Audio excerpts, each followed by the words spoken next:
Yep.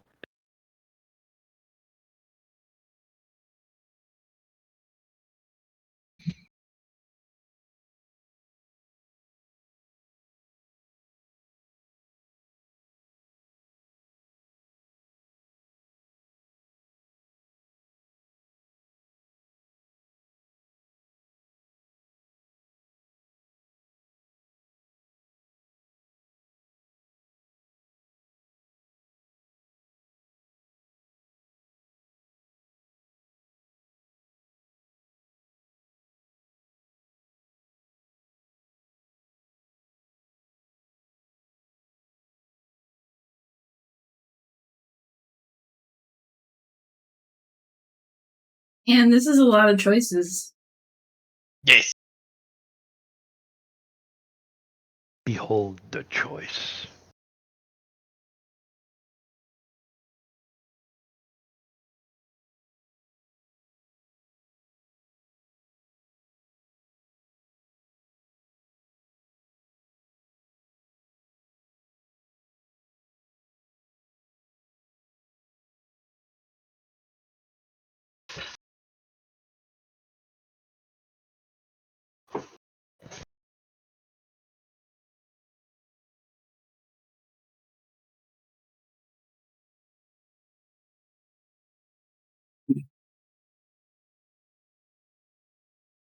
I gotta put this in a word. Some things out.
Mm.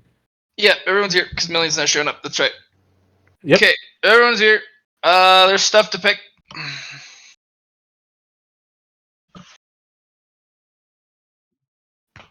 Behold.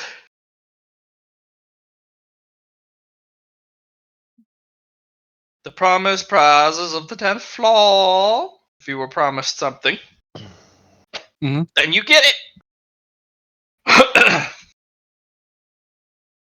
I know Johnny wanted the cosmic element, but it doesn't exist. But now it does.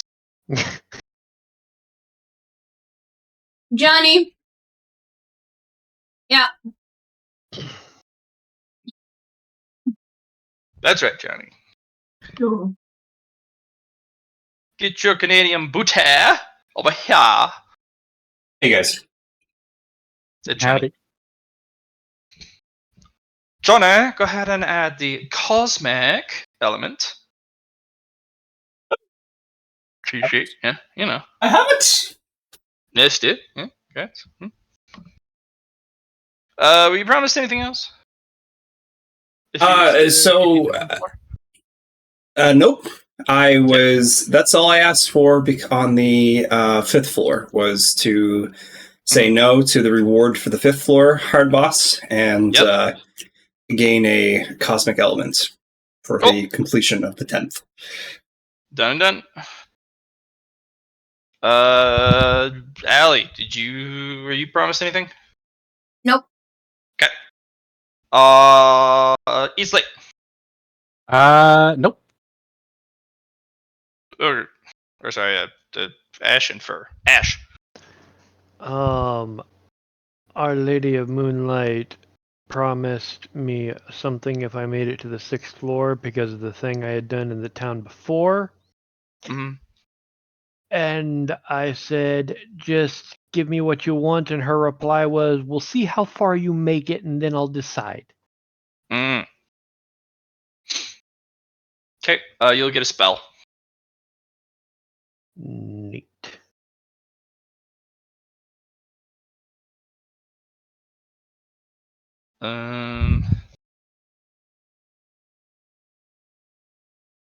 It is a weird spell. I'll type it for you.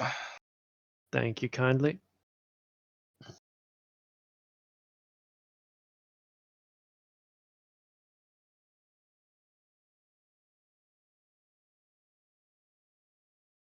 What level is this? It's an X level. Just beautiful.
Ah.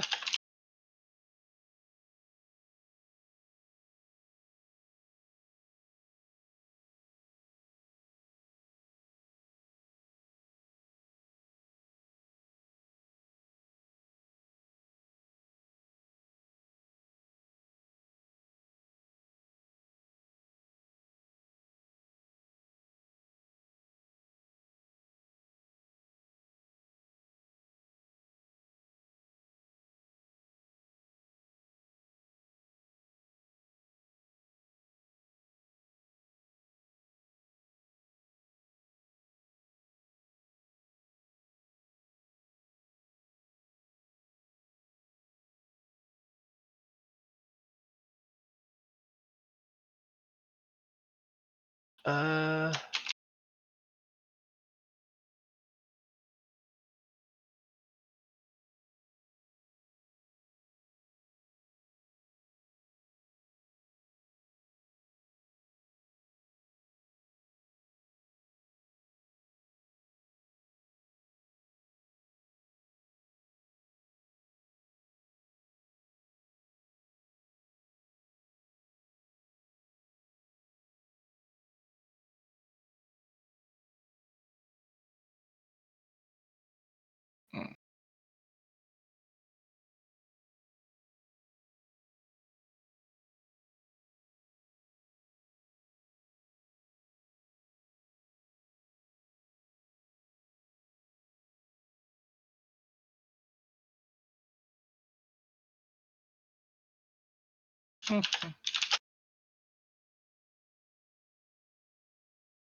I think that's right.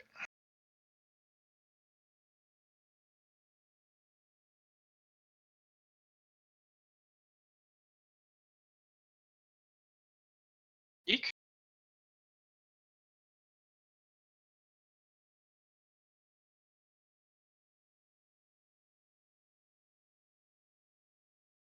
There you go.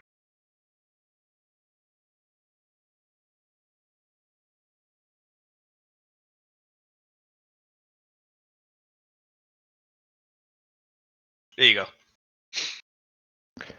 Holy knuckin' futs. It's an expensive spell.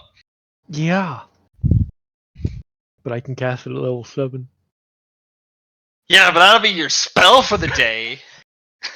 No, I'll still have 50 spell points. That'll be your spell for the day. I mean, it lasts 7 hours. Yeah. By the way, this hits just about everything. Just about. Oh, we should probably have some clarification about inanimate objects.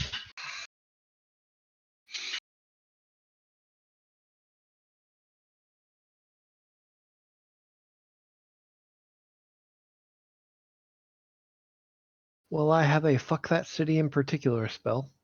You do? Yeah. But remember, its main weakness, can you detect what its main weakness is? That it hits everything. That's a secondary weakness. Well, it's... other than the range...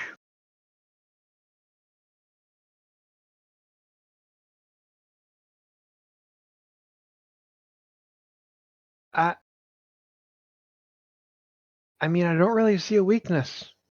It doesn't have high damage, but Fuck that guy in particular can probably change that, right? yeah. It's like if I drop this on a city and there was just one fucker in the middle that I really wanted to die,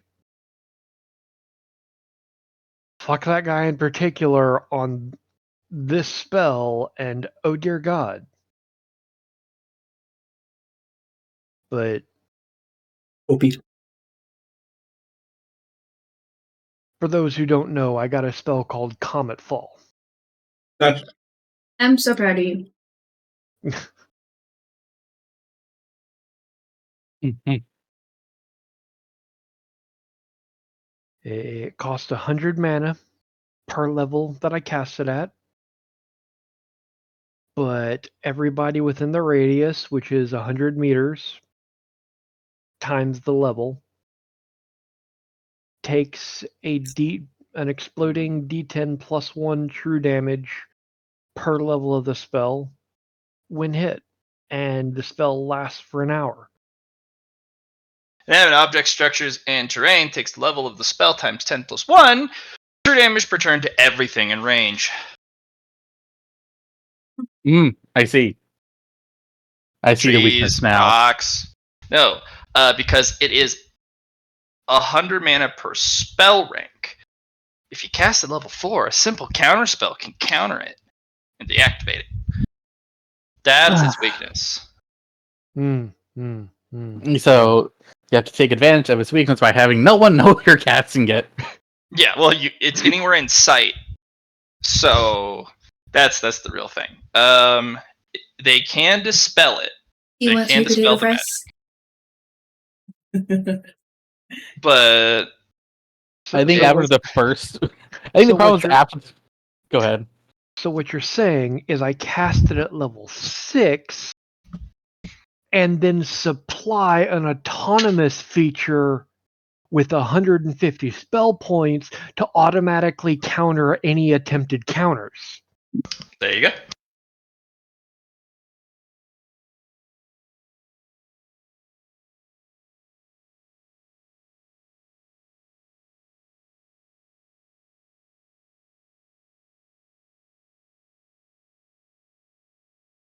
Uh, You are given this spell and 1 gold leaf variant.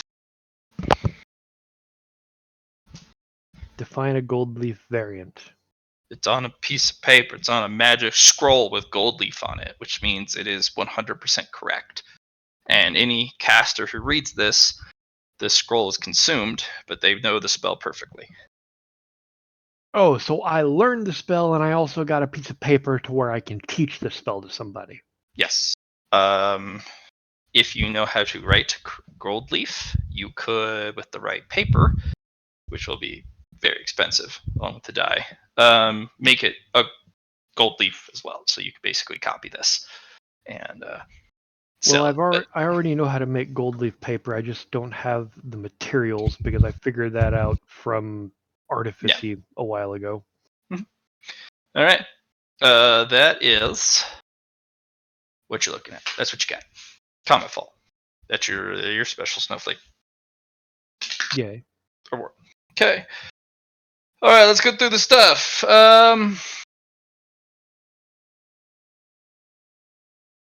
Yo, I heard y'all wanted some merit, so I gave you some merit. Yeah. Gotta love that. Gave you 100 10 merit. gold per floor, or 10 merit per floor. There you go. Yep. Yep.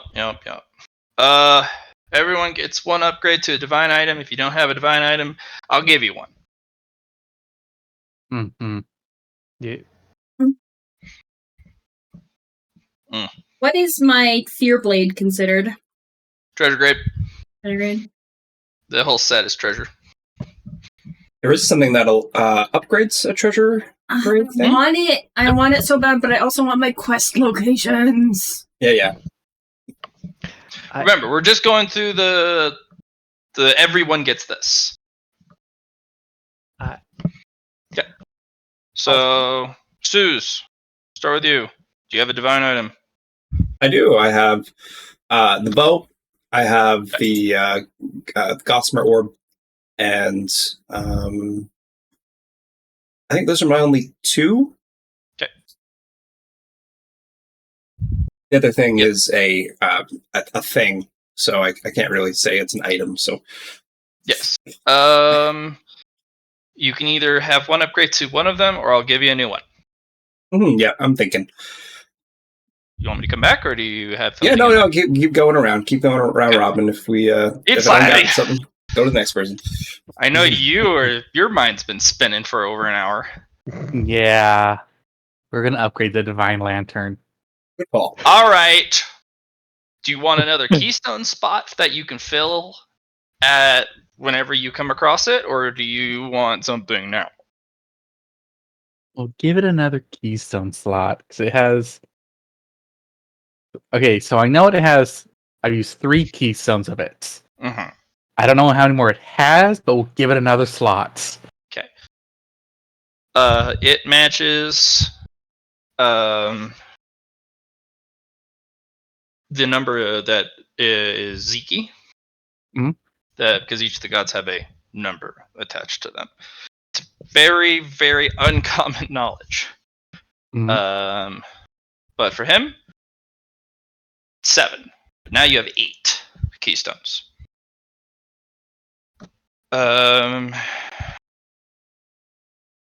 You do actually have to qualify. Yeah, you can get it to 8 now. Yeah, 8. Okay.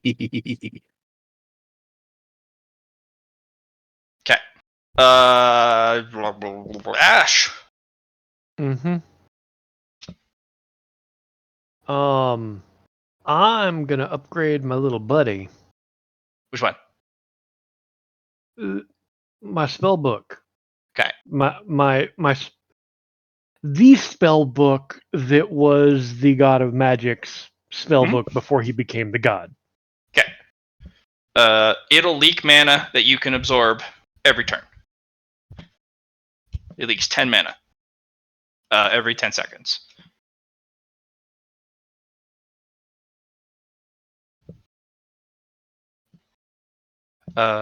It does require you to focus and to absorb it, unless you develop passive mana absorption. But you got a ton of merit that could easily be arranged, even through a new evolution. But you can sit down and, through a short break, get your mana back. Cool. You may have it stop leaking the mana, but it does take an hour-long meditation to get it to stop, and then get it to start again. Okay. So if I don't want it to be obvious. Yeah, no. If it's leaking, people can see automatically that it is a flawless grade item or higher. It's a little obfuscated, but it basically screams for attention when it's leaking mana. You have the ability to turn it off and on, but it is not quick. It takes an hour of uninterrupted meditation to both individually turn it on and then turn it off. But if you need mana in a hurry, you can turn that sucker on, and then it just spews mana constantly. So if you're like, fuck this city in particular, I'm going to cast Comet Fall continuously every hour at level 7. Just fuck this city. Mm-hmm. There you go. There's your upgrade. Cody has been upgraded. Yep. Allie.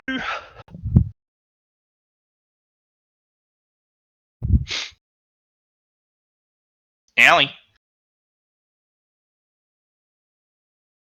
Ah, they are dead. It is on Forge. Muted. Thank you. Ellie. I am here. All right. So we're gonna have a divine item for you.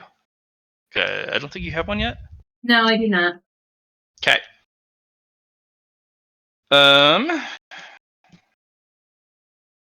What would be just right for you? I am not particularly divine. A specific god will reach out and give you a bracelet. It's kind of a gaudy thing. It's a bit large. It's made of spun gold. It's a bit gaudy. And it has, for this circlet, that you would wear around your wrist, 13 orbs of different gem colors.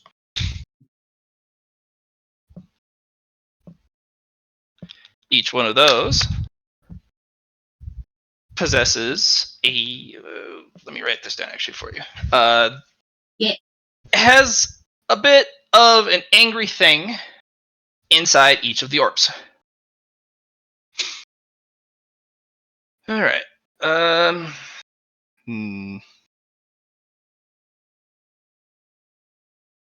on, I need to check some. Is this just for Indrid, or is it also for Insomnium? It'll just be for Indrid.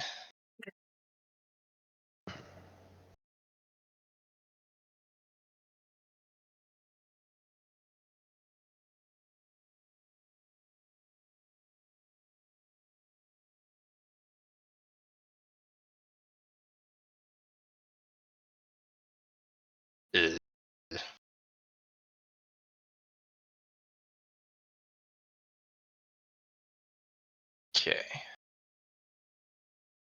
I'm gonna top it off because it's best that way. Gotta find your character though. Hey. Added a gaudy gold bracelet under the journal.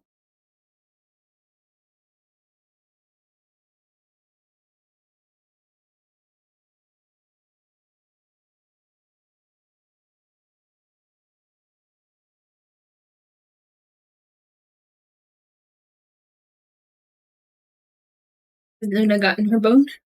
No. Okay.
Is a gaudy bangle worn on the wrist, made of spun gold, adorned with 13 different colored gemstones of slightly varying sizes. Removing a gemstone causes it to shine brightly and then disperse, invoking calamity and misfortune to all in the area, including the wearer.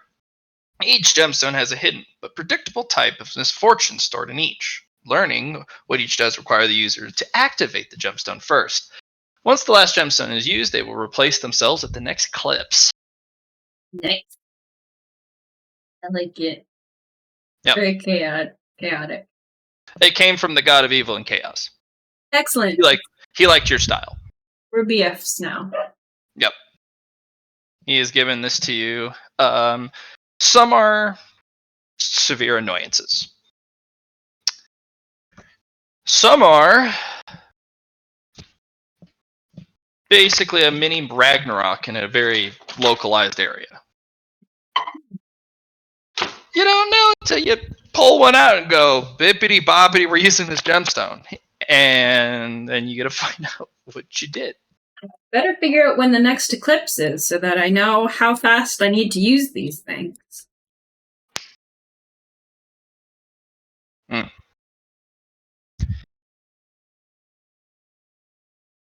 If it's like tomorrow, y'all know what's gonna happen.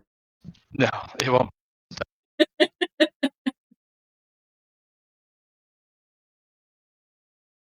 But if you do enough evolutions and get the right materials, or maybe build yourself a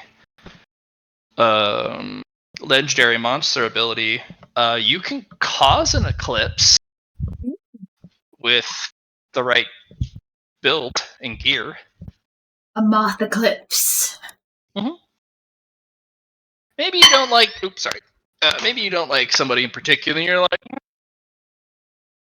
the nasty stuff for you. And moth people are particularly auspicious omens. Sometimes.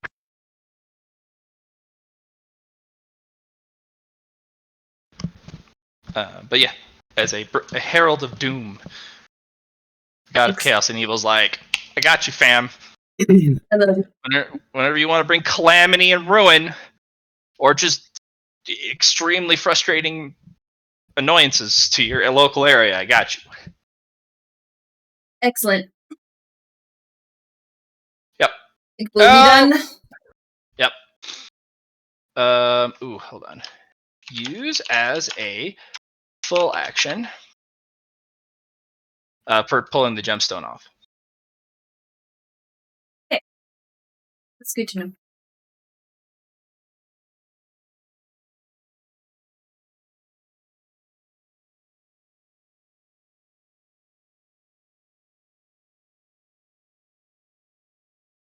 It's my turn. Oh. Hold on. Still talking to Matt. I think I've been talking to Matt. You should have been. Okay. Alright, sorry. Grants one free action to monologue or drop a one-liner while activating the object. Excellent.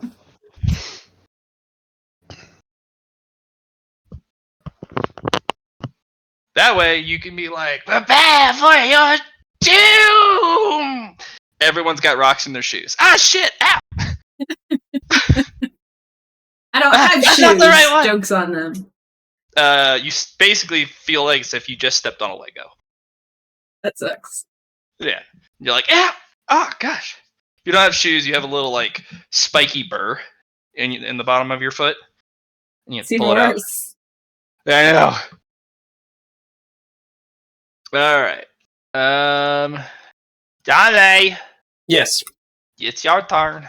Yeah, I'm gonna go for the Gossamer Orb. Oh. The object is now reinforced. Yeah, It that's is what I need. not a soap bubble that you have to protect. Cool. Awesome. So it will have 3 hit states of health. Okay, cool. It's like wounds. Yeah.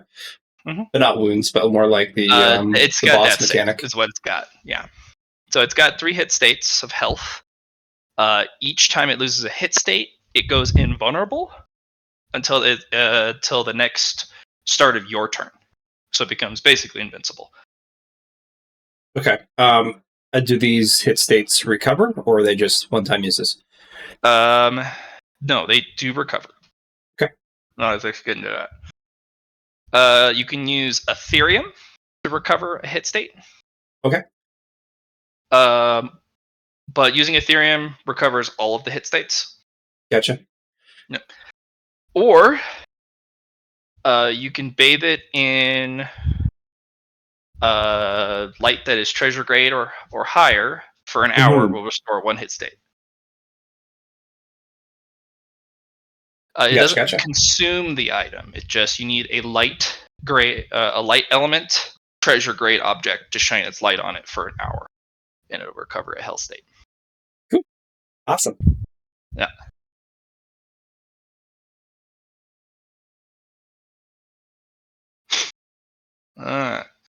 So we're gonna go to the one answer to a question asked. Now this has to be done here. It's not going to be a token. Yeah, that's fine. So, any volunteers who want to go first? I'll volunteer. 'Kay. I'd like to know the anniversary date of Apollo and Idirondale. It's the start of the year of every year. It's the very first day of the new year. Okay.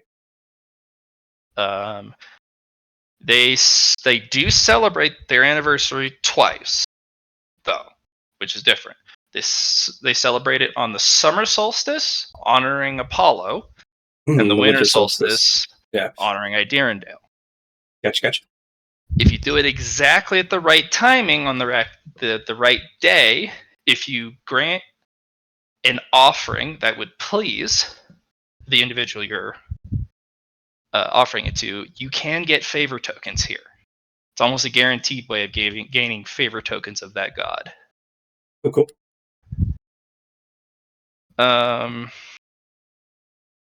And since it is a really big win, you'll get one extra piece of information. During the solstices, specific events are active during that time. So instead of honoring them with gifts, you can honor them with a task or labor that is only available to be done on those days.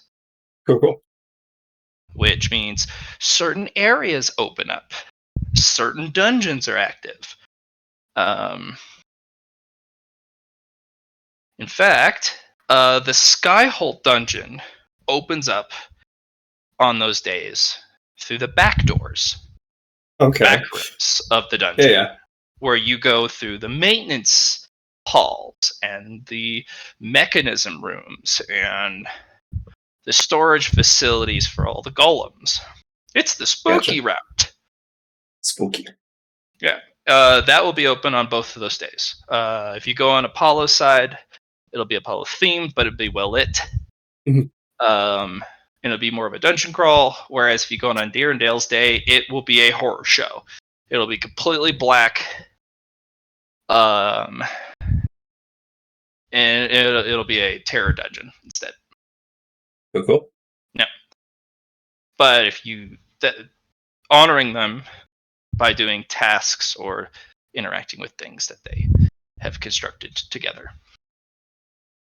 So, and that's all over the world. There's all sorts of weird things. Like certain moon pools will open up, or a moon well will actually populate some droplets, or you can make it populate more by giving it offerings. There's so many things you can do on those particular days. Yeah. A good way to kind of locate them, celestial phenomena, which can be discerned by fate element, destiny, light, moon elements, and now cosmic element. You can kind of figure out where you need to go or what opportunities are available or whatever using those elements on those days. There's your question. Thank you. Okay. Next. I'll go next. Bibbidi bobbidi eatsly. Okay.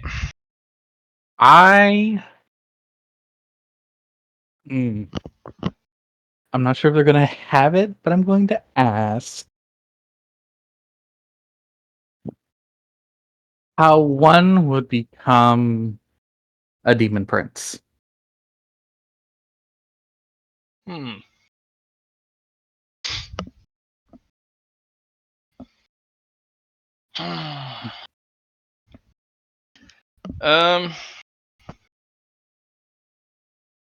First criteria they could think of is you need Master Noblesse Oblige. Mhm. 2, there's probably some sort of social element involved. You have to have enough physical forces, physical wealth, presence, and everything in the demon realm. There is an element behind how much support you have. So you can be a noble who is particularly strong, but your neighbor's stronger because he has more strength gained from his followers. So demon princes actually get more powerful depending on how the followers who follow them. Interesting. Yeah. You have to have a specific type of name, and it must be inscribed in the box. Basically, your name has to be worthy enough for the box to go, yeah, it's in here now. You can spell it if you know what you're doing.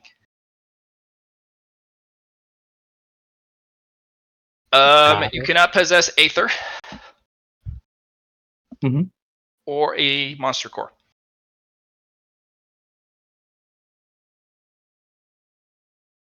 And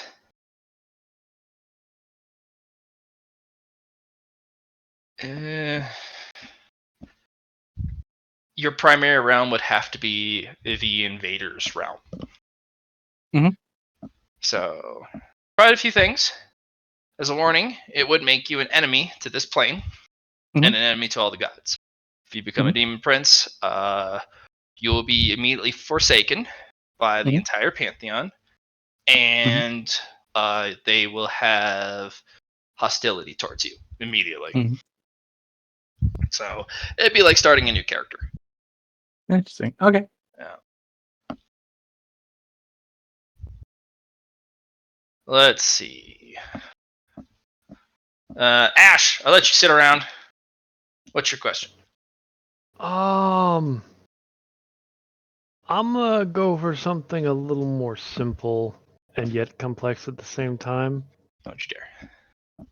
What is the process needed for one to create a new spell? Because, as you told me, that's a forgotten thing.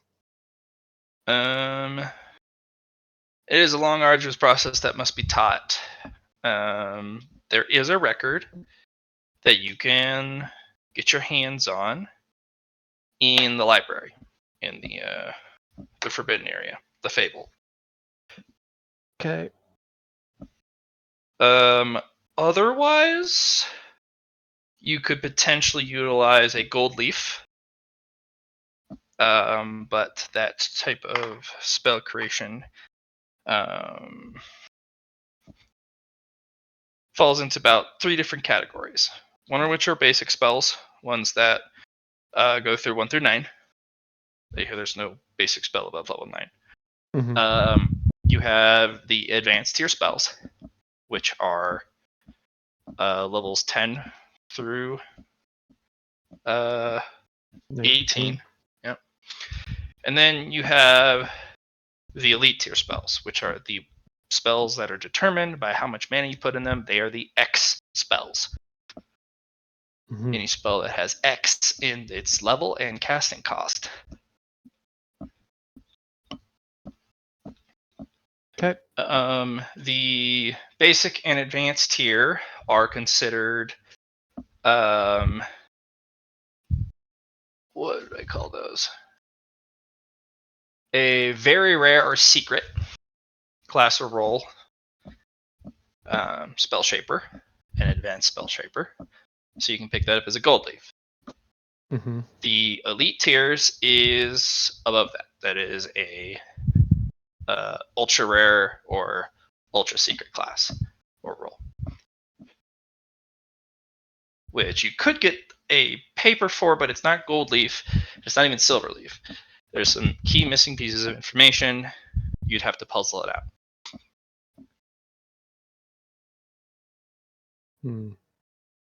Because out of character, the reason I ask this question is because one of the requirements to progress to my next spell or my next class tier is to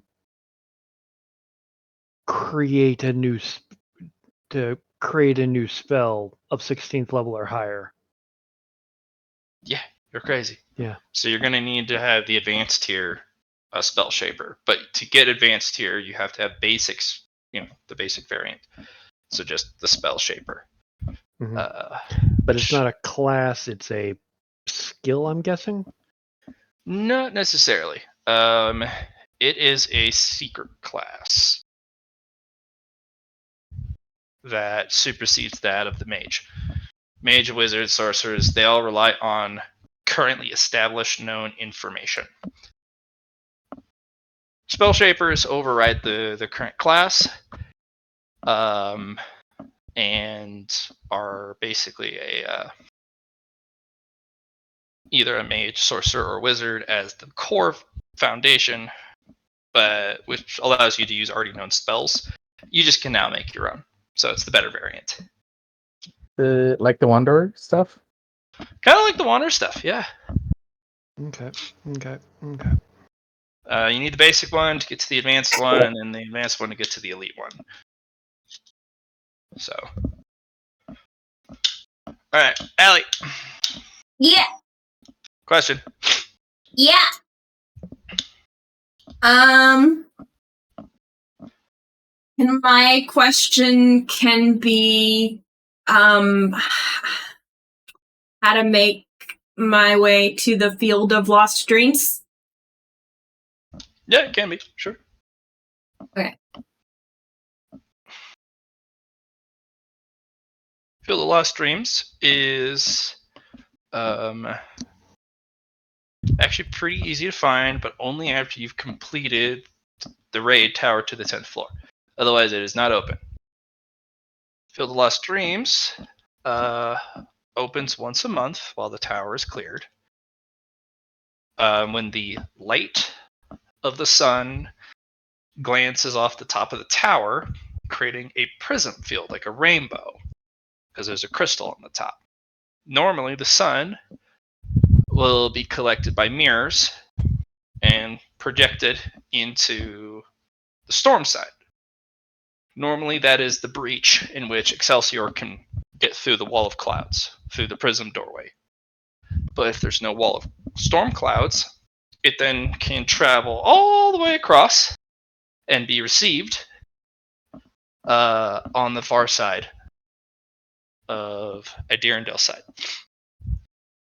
That particular floating island will be bathed by the prism's light, and the Field of Lost Dreams will be open. So I just need to keep watching the tower for this rainbow? Yep. Okay.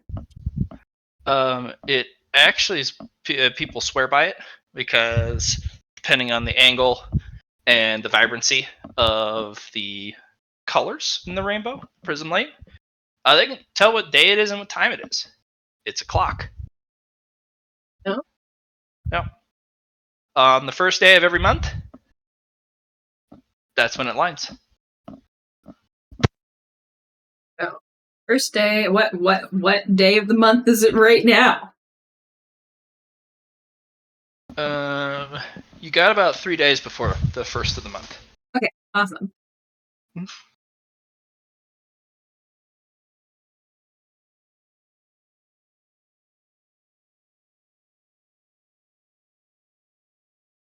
Sounds good. Yep.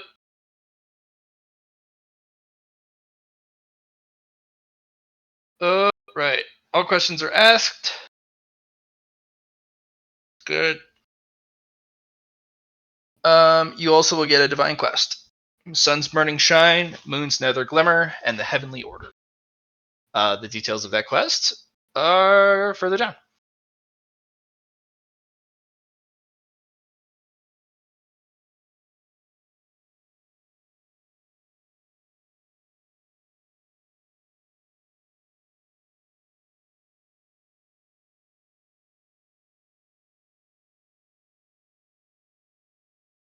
Right. Individual prizes. You get to pick 2.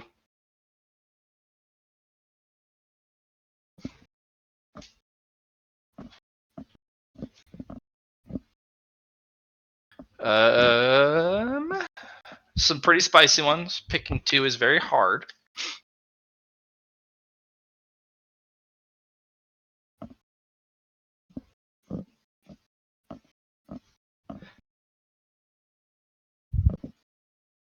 Yeah.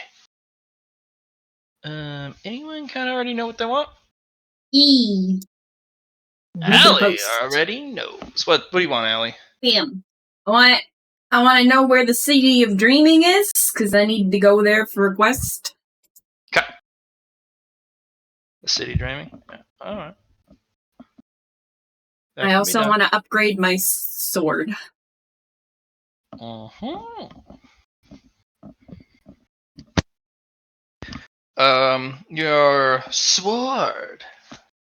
How are you wanting it upgraded?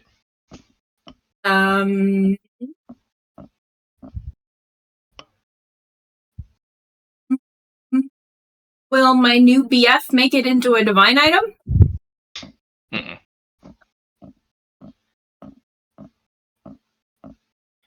Nope.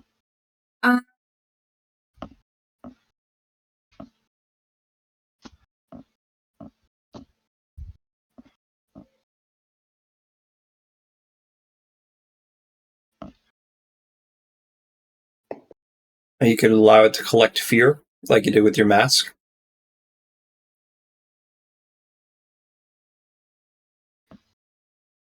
One possibility.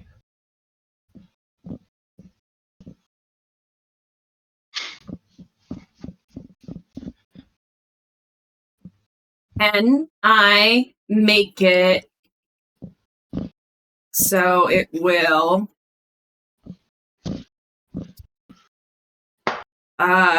proc terminus? Yes.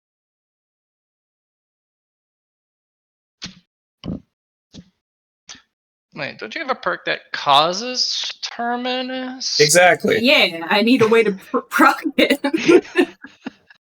Yeah. But I'm trying to figure out the mechanics on it. I can post the perk if you want. How about this? No, I know the perk. Yeah. You cause terminus on hit. Yeah. So I'll give that to you. But for mechanics, to keep it thematic, the target has to be above 50 insanity or feared for the blade to proc terminus. So basically, they have to do exactly what you want to do to them, anyways. Yeah. Drive them insane, have them running away in fear. That under my. Oh my god, that's some shit. Okay. As for the location of the city dreaming, oh boy, quite a ways.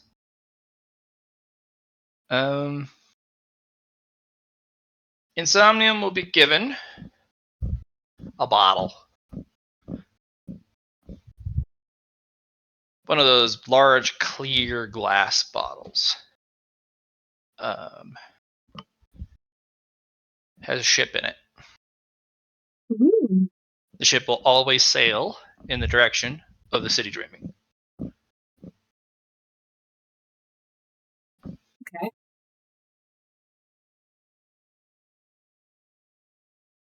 You don't need to open the bottle. Just it always That's goes. Insomnium got that? Yep. There is one thing. You must never shake the bottle. It'll destroy the ship. Okay. So how do I use this ship? You just pull out the bottle from your inventory. It always is the sailing. compass. It's like the compass, yeah. Oh, I get ya. I get ya. Well, it's not a bottle.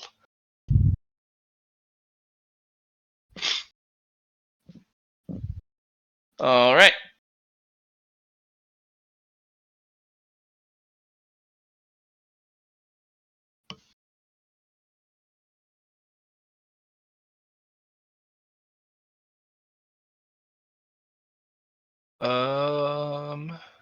Next.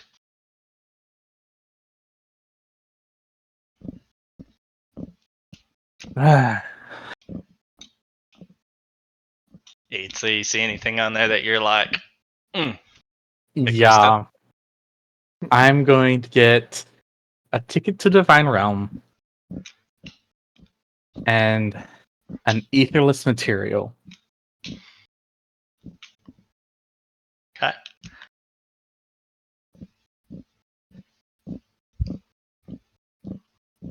Uh-huh. Because I'm gonna need the etherless material to turn it into a chisel so I can carve. Okay. The ticket goes to which realm?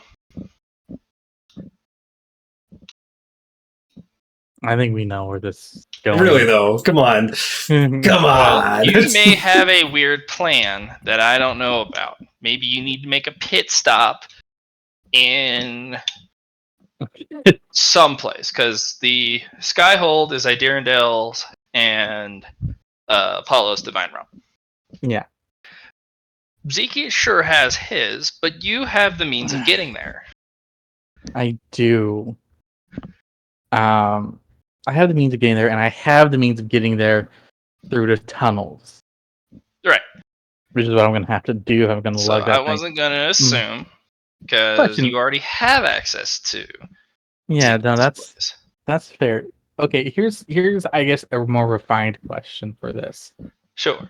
Is the ticket a transport of me and things I am carrying? Yes.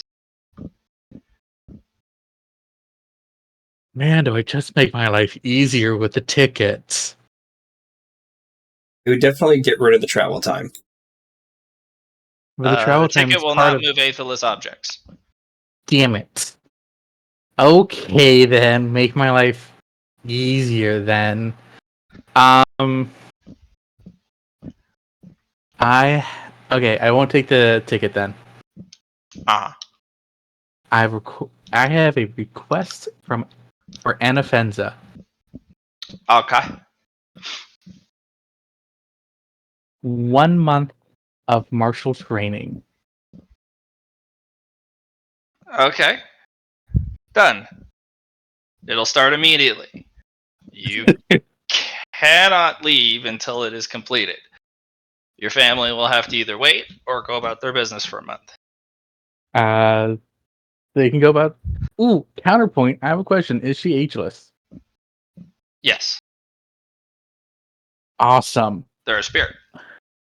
I have a way of speeding this up then. You can also just jump to us whenever. Easily. This is also true. Yeah, you guys can leave. But I also have a hyperbolic time chamber. Yeah. Your hourglass, like I thought.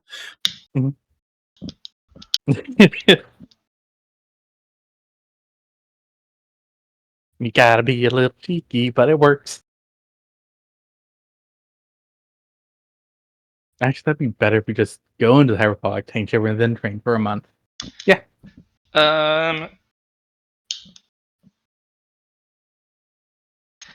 To train with Anafenza, they have a prereq. Mhm. You need to name all of the gods in the pantheon currently. You can put them in chat. Ah. Okay. Because they're the champion of the pantheon. If you don't know all of the gods' names, there's no point in training you. Yeah. Okay. This You guy got is your easy. As for your aetherless object, you can either have it be a block of wood, a small one, block of stone, or a small bar of metal. Small bar of metal, because that's what you're gonna need to use to make a chisel. Okay. Aetherless iron. It cannot be forged using normal blacksmithing techniques, or you'll put aether in it. Mm-hmm. Okay. While you're working on that, we'll move to. Johnny, you want to go next, or? I'm kind of stuck in a rock and a hard place. And I don't know which one to flip the coin for. So I'm kind of just debating. All right. Ash. Mm-hmm. My first God. I'm gonna go for the library pass. Oh, Gonna go for the library pass. Anyone want to go for the highest tier perk? that's my rock and hard place. Aha! Knew it. Yeah. Alright. Sure, library pass. And Um.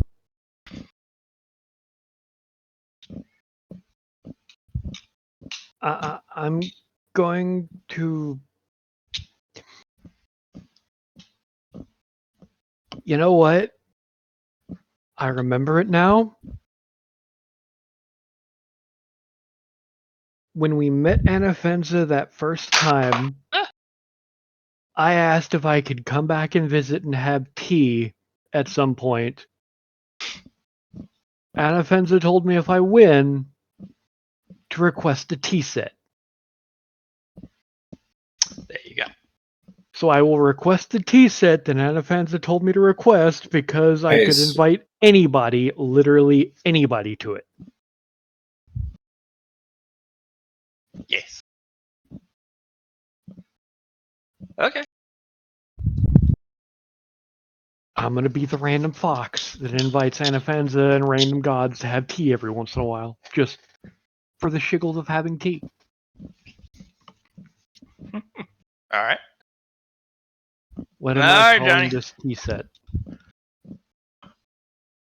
Yeah, I'm kind of torn because I'd like the dual favor token for the light and dark elements divine grade to use at some point. And it would be nice to have their approval when doing so. The second thing is a formula for a near unique class or secret class or role. And that's my my first option. My second option is the highest tier perk. But that costs both. That's kind of where I'm at, and I don't really know what to pick. One's a gamble, one is like a plan, and that's where I'm at.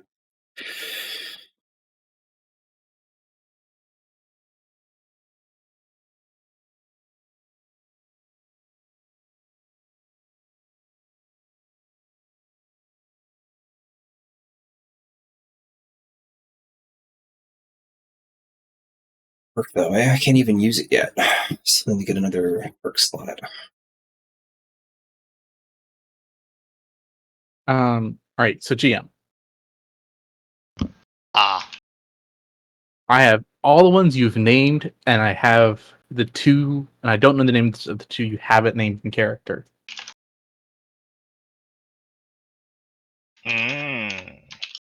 How do you get the other names? Well, I roll poetry.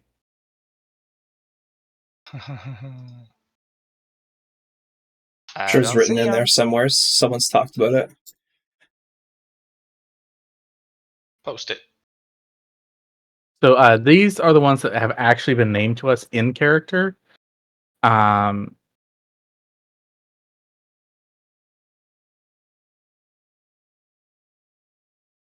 and so there's a poetry because you always make poems about gods. Where's Gaia's? Gaia actually isn't a god. Like wasn't like one of the named gods that we know about. We Okay. are told Gaia is that of the father god and isn't considered part of the pantheon.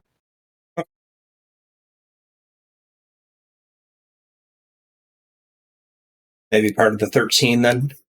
I'm guessing 13 is the chaos god. Chaos and evil god. So there are, according to what we know, is that there are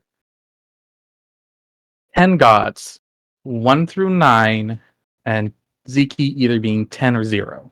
Correct. Yeah, I remember that. Yeah, so there are 10 gods within the pantheon.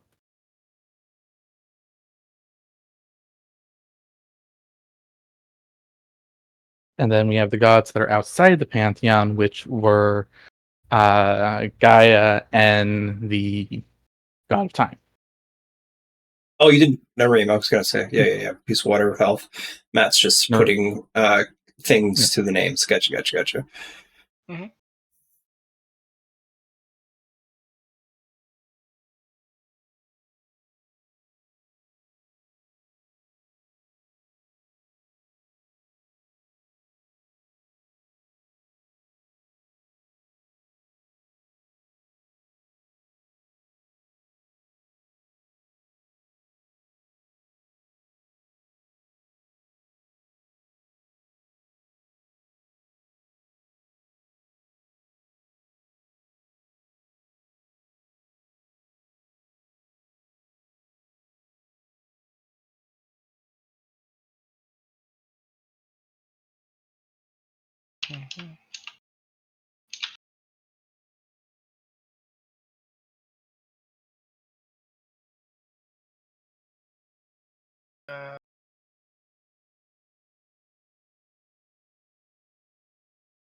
And Vikarim was the evil god.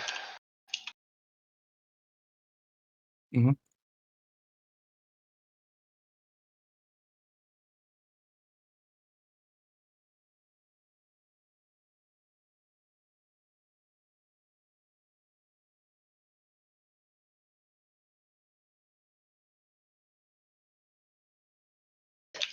Paragonus, if I remember correctly, was the magic god. Yes. Yeah, magic.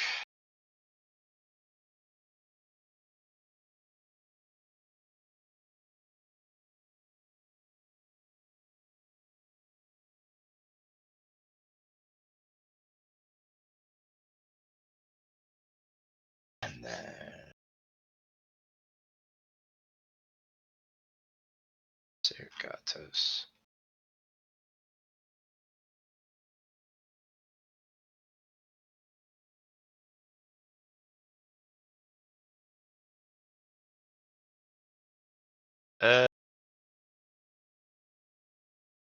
Harvest?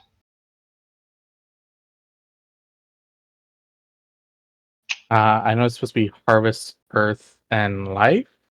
Yeah.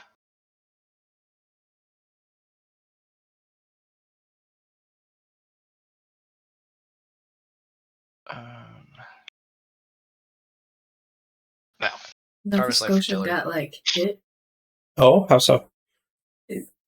flooded. It's washed out train tracks and just turned into lakes. And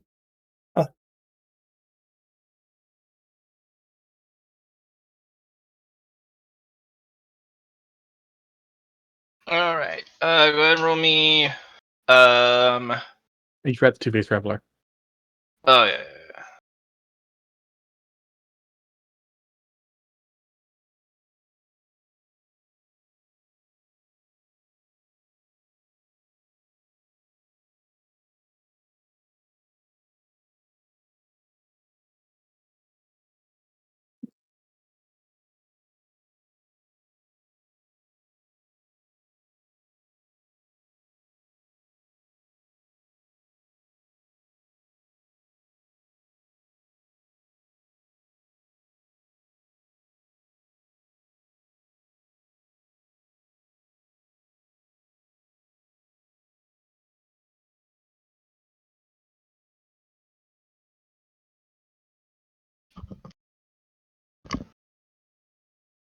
All right. So you have two gods missing. Right. And that's why we have Scholastic Poetry. Scholastic poetry.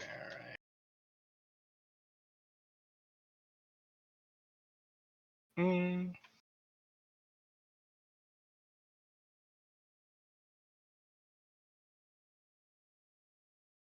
Hmm. You're missing war. It's one of the something. Usually Vikarim represents bloodshed in war. Okay.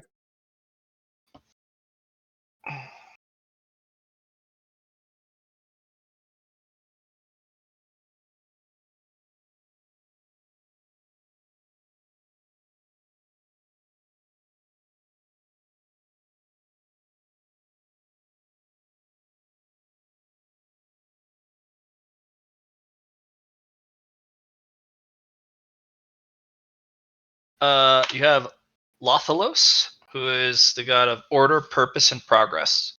Most machinists, tinkerers, artificers, anyone who makes stuff, even if it has no magic in it or is not a magical object, subscribes to this guy. A lot of dwarves like Lothalos. Is there something like excess then? Like excess and sloth or extremes. That'd be who? So that'd be the extremes, right? With the two-faced traveler. It can be, but there is one more that actually kind of fits more on that. I'm just trying to think of the things that weren't in there. Like relaxing, for example, like peace, hearth, water. Those are like kind of relaxing, but not exactly. Maybe peace is like lounging.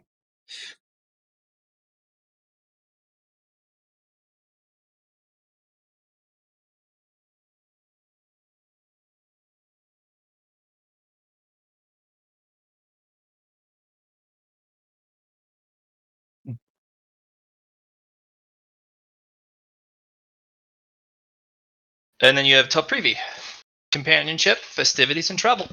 Nice.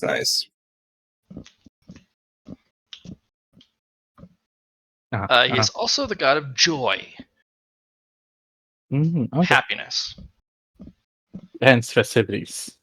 hence festivities. Yeah. Mhm.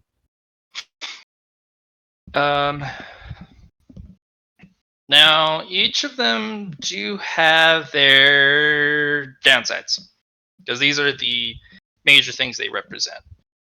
Yeah. Some of them only try and represent good parts of themselves, but unfortunately, things like Adirondale and Vicarum, they hold a lot of the evils, or at least what is perceived as bad. But every one of them does have kind of a badness to them, such as Nareem is also the god of isolation, loneliness. Because you can be stuck in exile, in sanctuary or asylum for a very long time. Sure, no violence is done upon you, but cold, alone. We call that prison. Yeah. So each of them has a darker side.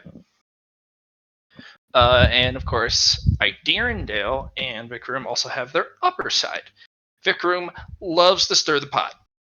He will help out anybody. He is the most generous god, too. The things he usually gives always has a chaotic element to it, such as, what does it do? No one knows until you use it! Haha! But then usually that's always something more often benefit to the individual who asked for it. He also likes to help people settle their grudges. Yeah. You were gonna die? No, I got you, fam. Let's get vengeance, and then you can pay the bill afterward. So he's the most generous and supportive of all the gods. Everyone's a little bit more reserved when interacting with others.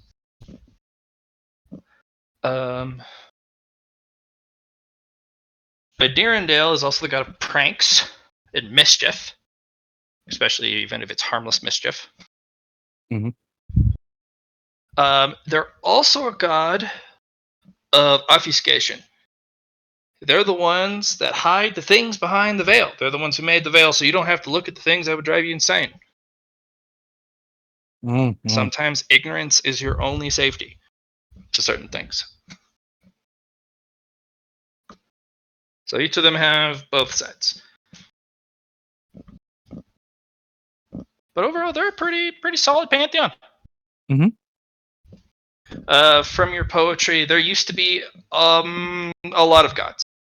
And a lot of them they had some very nuanced, darker aspects.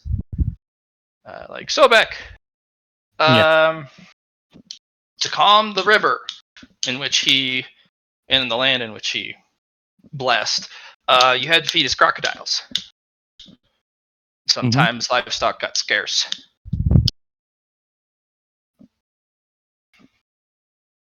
Yeah. Nah.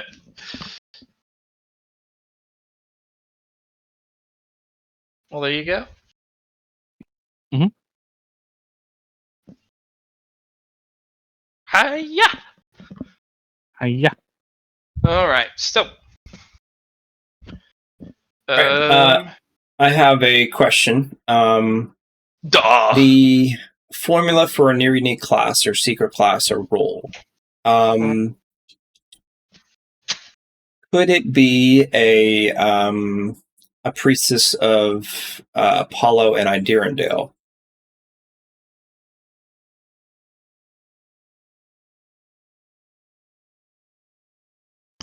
You technically could. You definitely technically could, but you could probably get that without having to take one of the options. Yeah. Probably not a priestess or an apostle of both, but you can definitely be an apostle of Darendale. Duality is going to be hard to pull. Yeah. Because you're going to need all the other elements. You're going to have to uphold both tenets. It's very hard to stay right on the middle line and not pick a side. Because everything you have to do has to be perfectly balanced between the two if you're going to be an apostle for both. But if you're just a moon priestess, do what you want. And Apollo doesn't like Monstray. Yeah, Apollo doesn't like Monstray either. Yeah, Apollo doesn't like Monstray, but I don't give a loves shit. Monstray. But I don't give a shit because I get to go to Apollo's main temple anyway. Yeah.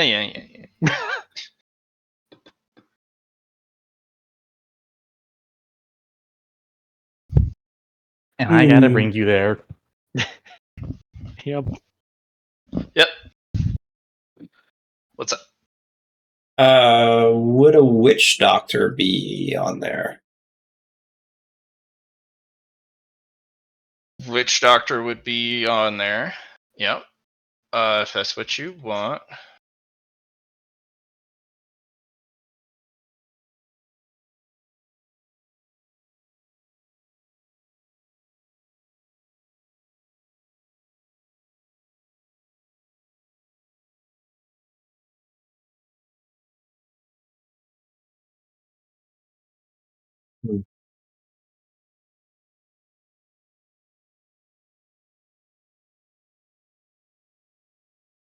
I'm already trying to build my two things of alchemy and cooking. I don't know if that would be something I could get for a formula. And well, if I can't do that, then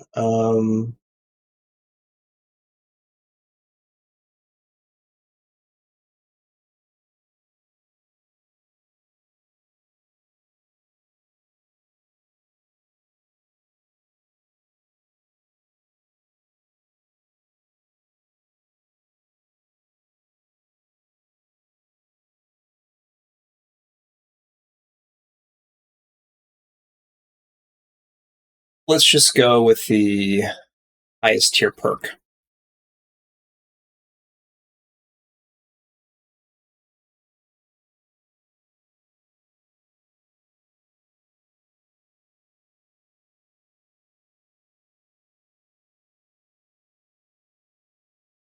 Yeah. Okay. Sounds good.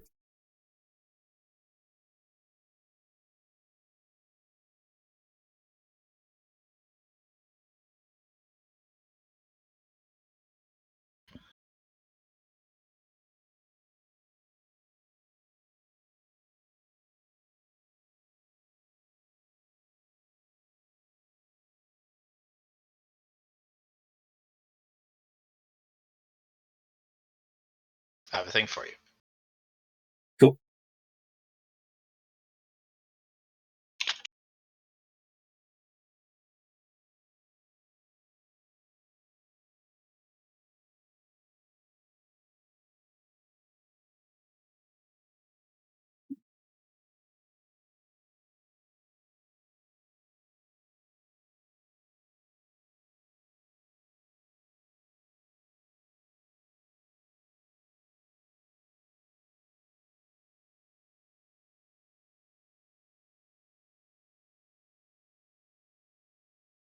Okay, one last little instruction.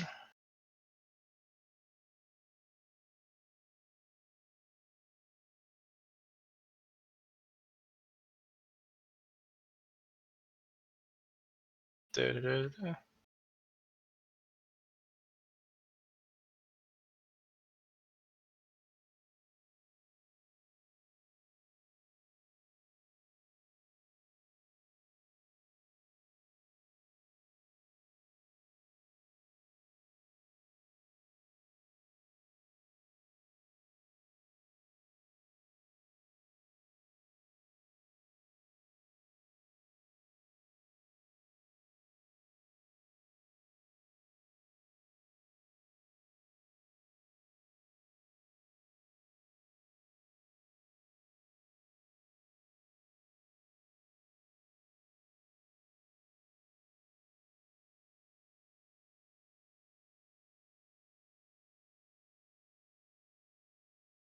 And then the other one.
Mm-hmm.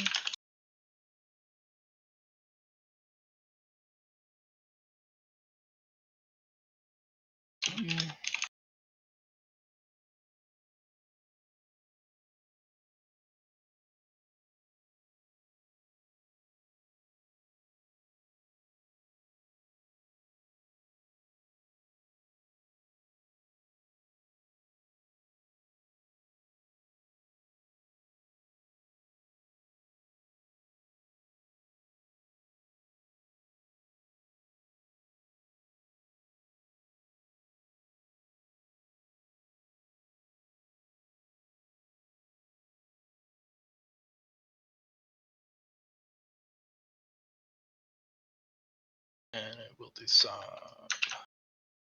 bold there. And little tile size there. That nice and pretty. He's.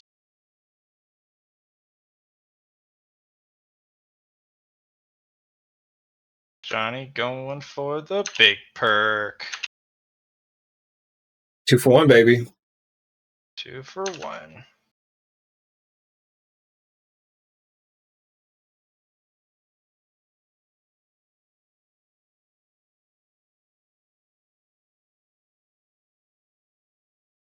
If I could spell, this would go faster.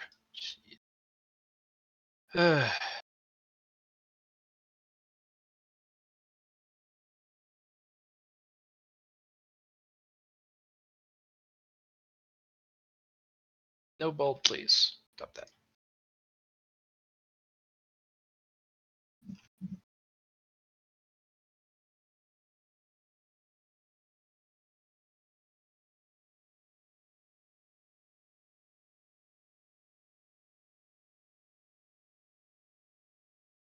All right, Johnny. This will be available for you. If you want to share it with others, you can. But for you, just now. Let's see if I want to this session. Okay. So Yeah, I probably will. I will put it next to your character. 2 empty. Oh man.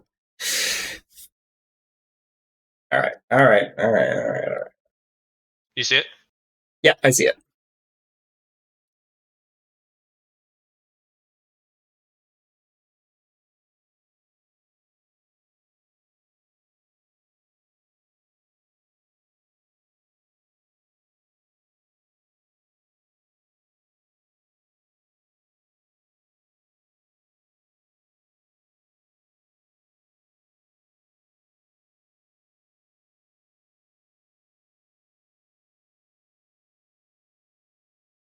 Interesting.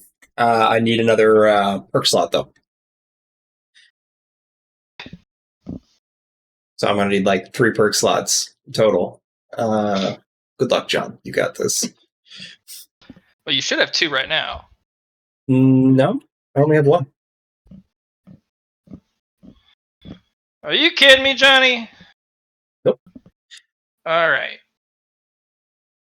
Dude. All right. Since you did pick it.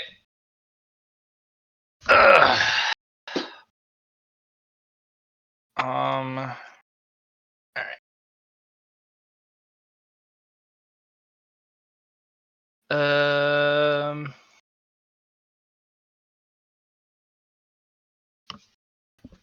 Since you did pick it, I will give it to you. You can equip it, even if you only have 1 perk slot. But if you unequip it, can't re-equip it unless you have 2. Okay. So you So can I have it will. equipped for now. All right. I'll unequip my current one and then slot that in. You are missing 1, so if you ever want to unequip this, you can, but it can't be re-equipped until you get another perk slot. But for now, each will work.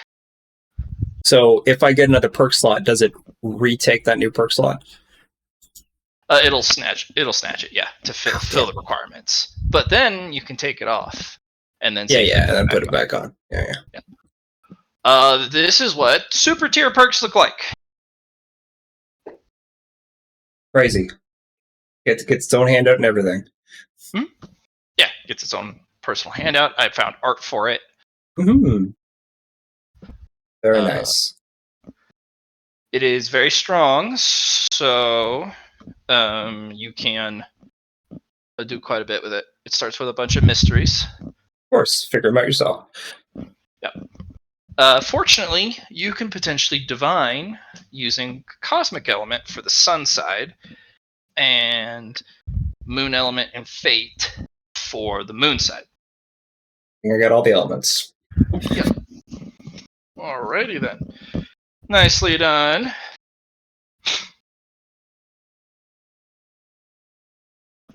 Alright. For those who are going with Anafenza, you guys will be abducted for a little bit. The other players will know what has happened to them. But for now, we are putting you back.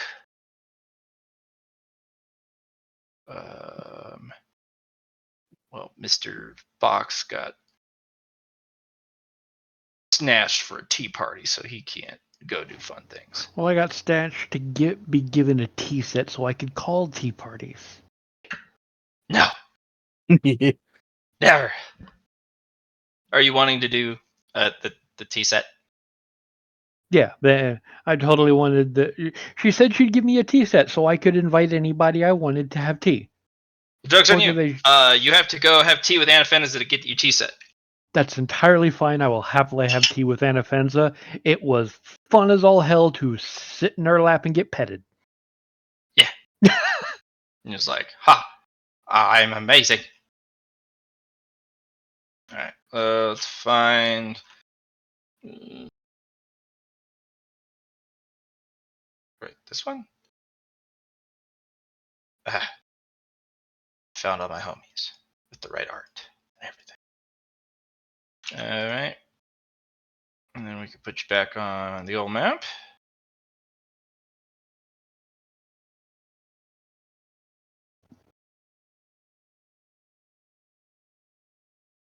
A spooky Indrid. We have the old Ashen for art. We need the new one.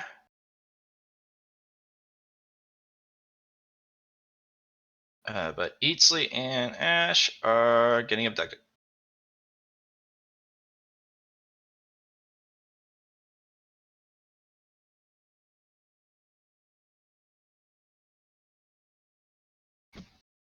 Itza, you'll be showing up for the tea party.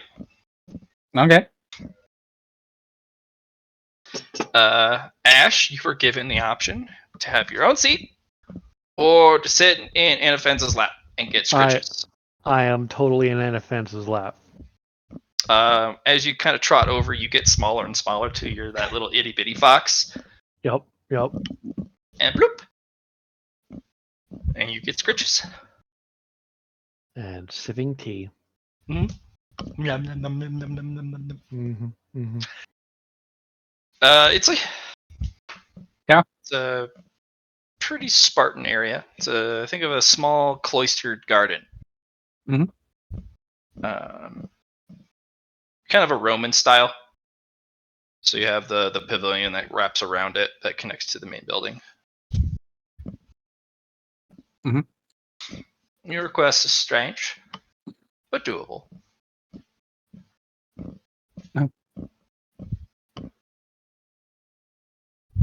I figured the champion of Pantheon must have unique ideas on combat. Not quite. No? No. It required more than just my mind to perfect the art. I was taught by my master and his master and so on and so forth. It's an accumulation of knowledge, which is what humanity is one of their greatest assets. That they preserve, or try to. They learn, court it, pass it on. So I have the accumulated weight of experience and knowledge from thousands of people, if not more. I see.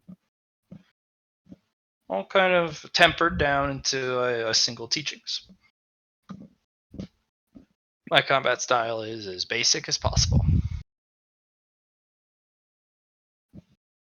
But if you want something more exciting, I do have a little bit of knowledge in each of the divine insights, so to speak. Each one of them has an ability, technique, move, power, so on and so forth. I can teach you those, or I can teach you what I know. We don't have time for both.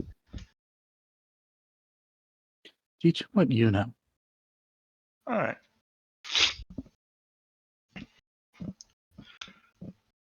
But first, let's enjoy some tea before we Yes. get into the thick of it, because it will not be pleasant.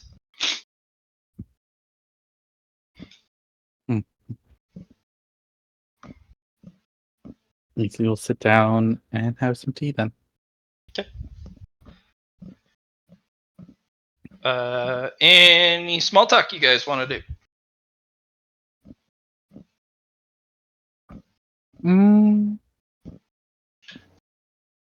Mostly asking what they were like when they were alive and what the world was like. Arrogant, insufferable, adolescent. I was talented, very talented, more so than anyone's ever seen. Things came to me instantly. I was able to master things no one could do in such a short period of time with a proficiency that exceeded the teacher. Like, I would correct the flaws in their own technique or make it better. Master combat, master scholar, but unfortunately, that type of success comes with other problems. I was arrogant because I could do anything. I was insufferable because who wouldn't like me? I could do anything. I knew what the right things to say. I was popular, wealthy, famous. That got me into a lot of trouble. Lost friends. Kind of alienated myself. Offended the gods multiple times. I think at minimum each of them once. And that takes a lot to offend certain ones, like Nareem. Mm. No, I did it. So the gods each gave me a labor. And if I was not able to complete the labors in the unreasonable times with the unreasonable demands, they would strip me of everything that I took for granted, one piece at a time. But that's when the demons invaded. Mm. So I ignored all of their labors and went to the front lines and fought. I still haven't completed those labors. Not a single one. And I am not allowed to perish or pass on until those labors are completed. But they can't be, because I am no longer alive. See. Fortunately, they're no longer irate with me. I did the one good thing of my life back then, which was give everything away for a shot at hope. So, And that forbids you from passing on? well, I haven't completed the labors. So they want me around to kind of be a facilitator for individuals who wish for their attention or blessing, or to be an intermediary where an administrator wouldn't suffice or wouldn't fit the occasion. I get to travel among the realms in a limited capacity or whatnot. And I'm not treated poorly. So also had time to gain wisdom, which takes a while. And it's not too bad. You get to guide future generations. And I get to be depicted as this lofty individual with a bit of a legacy. So, not too bad on my end. But don't you want your rest? I don't know. Kind of. I'm not a fully spiritual body. I was,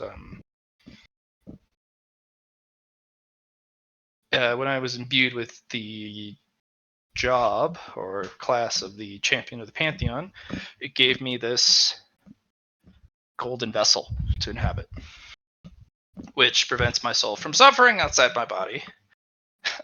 And as long as I'm fulfilling the needs of the gods, they provide me with what I need, including purpose. So,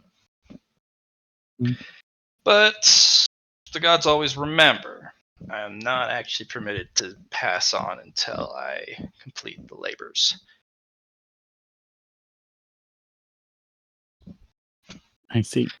But I've talked with a few of them over time. Most of them have agreed I may reincarnate. I will not be the same person. I will most likely be an average Joe. And I will still have to do those labors in that life. Mm. So, I mean, you're a semi-divine entity right now, right? I'm not divine. I've been divinely blessed Okay. 10 separate times from 10 separate divine entities. But you're I myself am not divine. But you're skilled and amazing enough you can impart blessings, as we've seen. Mm-hmm. Have you not thought about picking a proxy? to bear your blessing to work towards these things? Isn't that what people in power do? Yes and no. People in power on the mortal plane have a different system than in the divine plane. I could appoint a proxy, but they cannot complete my labors for me.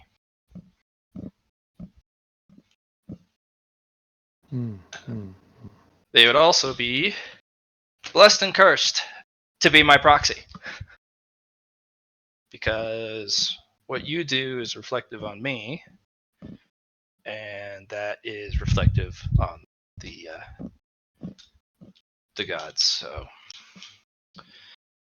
not much in the way of buffers if you fail, and success doesn't give you some reward as a proxy. You have done what has been asked of you. That is should be reward enough. It's not as glamorous as you'd think.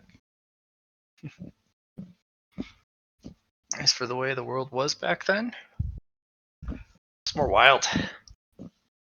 More chaotic. Aether was still trying to figure itself out. There would be etheric storms, phenomena, concentrations, or scattering.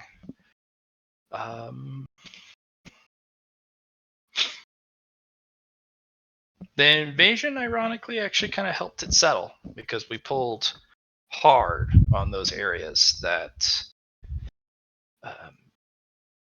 possessed it, in large concentrations, which then emptied out that area. Then we used it in areas which didn't have a lot of aether because that's where we had to fight them. So a massive war inadvertently balanced the aether across the realms? Mm-hmm. Yeah. And then, of course, the administrators, part of their job is to make sure it doesn't clump too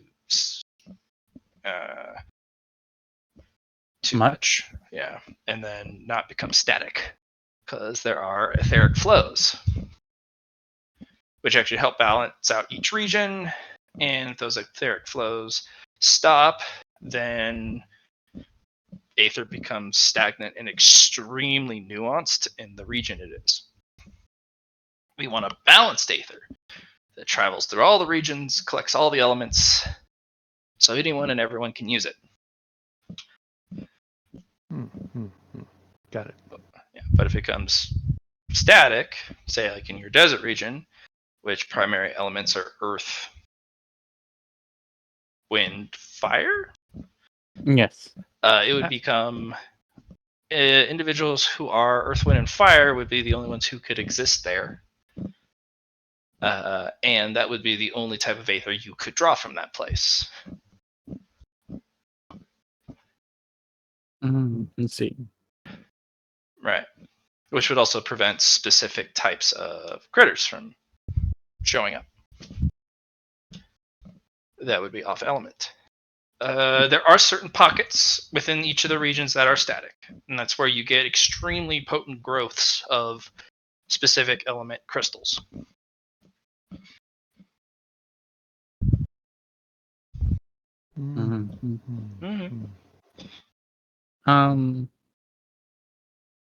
But so why did the demons attack? Which time? Twice. Any of them. First time, gosh, that was a while ago. If you've ever been to the demon realm, it's small. They have territories like ours with regions, but it's very small. Think Skyhold sized. It's a minor realm. But it is within the confluence of realms. So it gets bombarded by all sorts of energy and power from all the different adjoining realms. So the power there is a kind of a confluence. So they have a lot of power to work with, but no land. So they have enough power to breach into the realms to get more territory.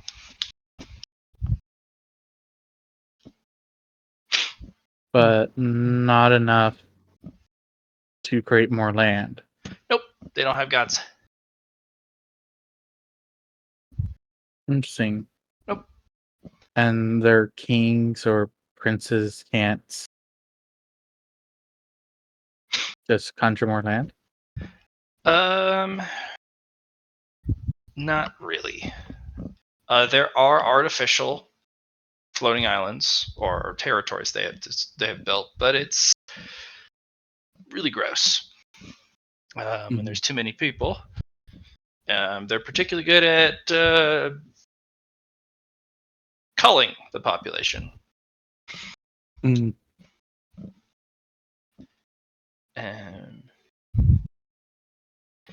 Now, the reason why they haven't actually carved out a piece of land is the hierarchy is extremely competitive.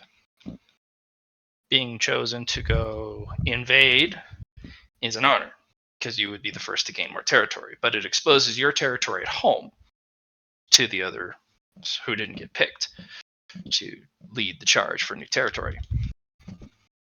So, a lot of politics, from what I understand, and a lot of checks and balances.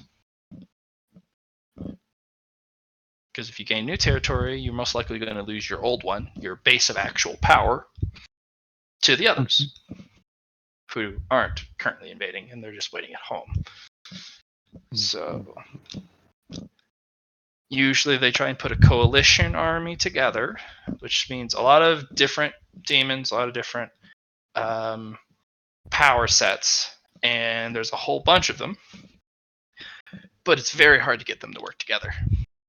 They're more likely to self-sabotage each other to prevent somebody from getting the chance of victory over the others, which actually leads us to be victorious ourselves in most combats, despite being overwhelmingly outnumbered.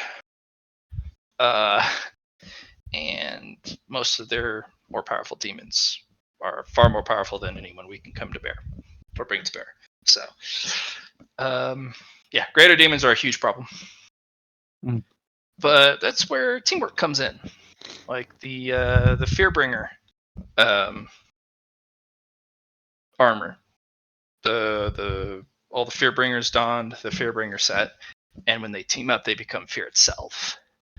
And they were able to fell a greater demon. Certain divine apostles are required to team up with 2 or 3 others to take down a greater demon. It's a pretty difficult fight. Fortunately,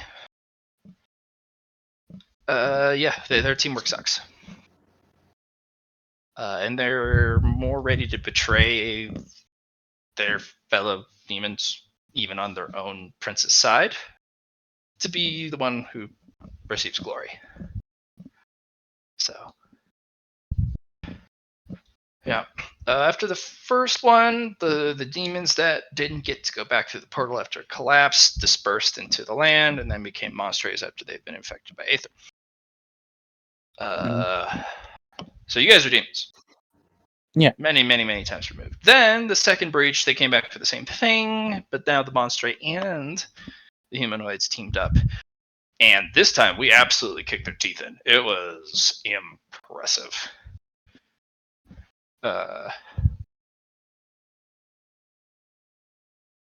Yeah. I don't think they're going to be coming back for quite some time, but I could also be heavily mistaken because there's some things happening. Yeah. I'm assuming you've heard. Unconfirmed, but for now, kind of. I also thought you were talking about the administrator. Did they not tell you? Sometimes they don't. They're more likely to communicate amongst each other. Because I'm I'm kind of a misfit among the group. So there's A an pariah. administrator for each region, and they have a council in which they attend for, it's like once every 10 years to discuss the continent as a whole in its operation. But I'm the champion. I'm usually only here for military matters and or training or I don't really have any administrative duties other than that's host events and be a herald or that type of thing. Mhm. Some of them are nice enough to communicate with me. Most don't think much of me, which is fine. The one in charge of our region. Uh-huh. They talk to you or no? No, the Desert Region one doesn't particularly like me. I see. I think, I talked to them once a long time ago, and that was when the Desolator took hold, and that's when he destroyed Nareem's temple. Yeah, we fixed that. Yeah, so I may have told them they need to get their shit together. Having a dragon like that come in and destroy Nareem's, one of her most important temples, is poor management. Mm-hmm. They didn't take that very well, and they don't really forget. I see. Yeah. Politics, even at the highest level, because we are people at the end of the day. Well, there's a demon prince Hmm. in the realms. Okay. Accidentally made. Or accidentally got here. And they're kind of on a warpath. Or they're going to be on a warpath. Oh. Well.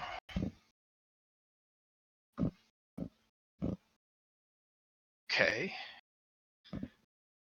But usually the carnage would be almost immediate? Must be the patient kind. They made a promise. Oh, that'll do it. Yeah. Yep. Which is kind of why I was asking about what it took to become a prince. Yeah, there's a lot of requirements. Mm-hmm.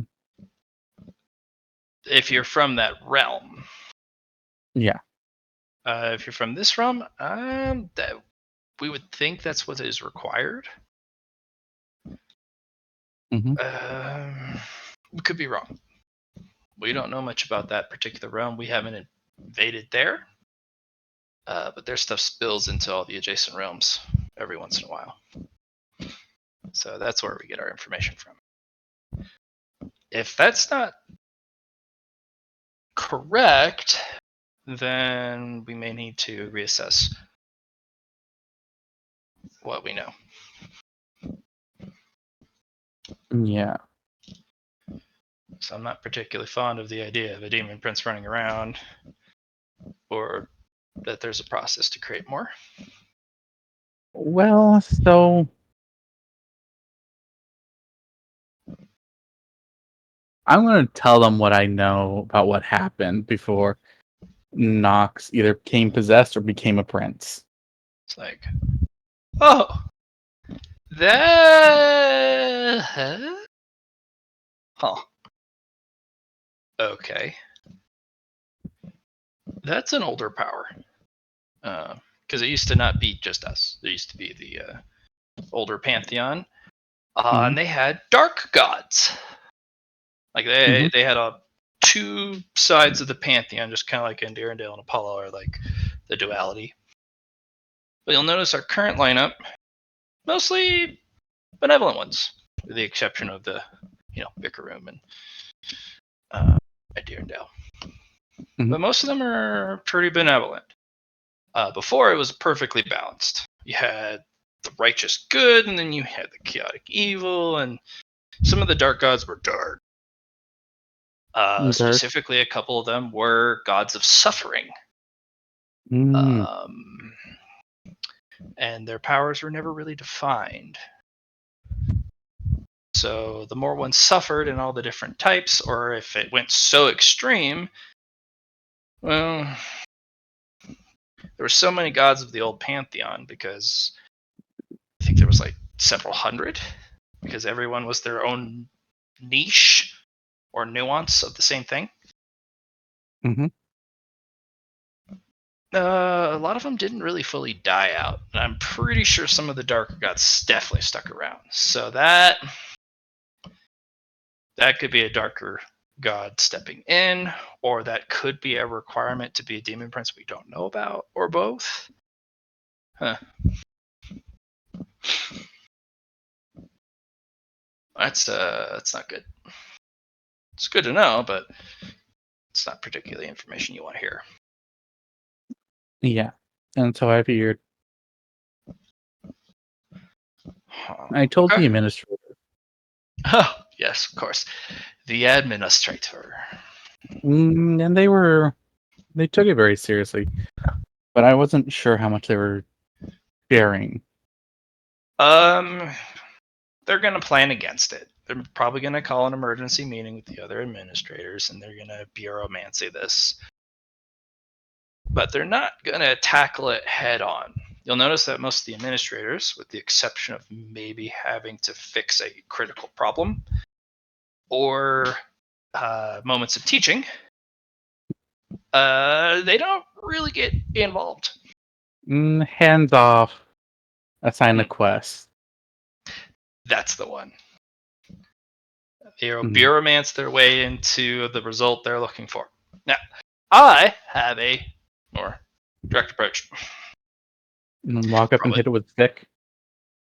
one of them, I have learned that is not always the best case, especially if the other guy carries a bigger, meaner stick. Mm. So,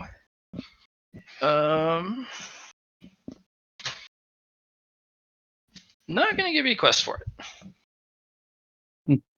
Because it's something needed by the realm anyways.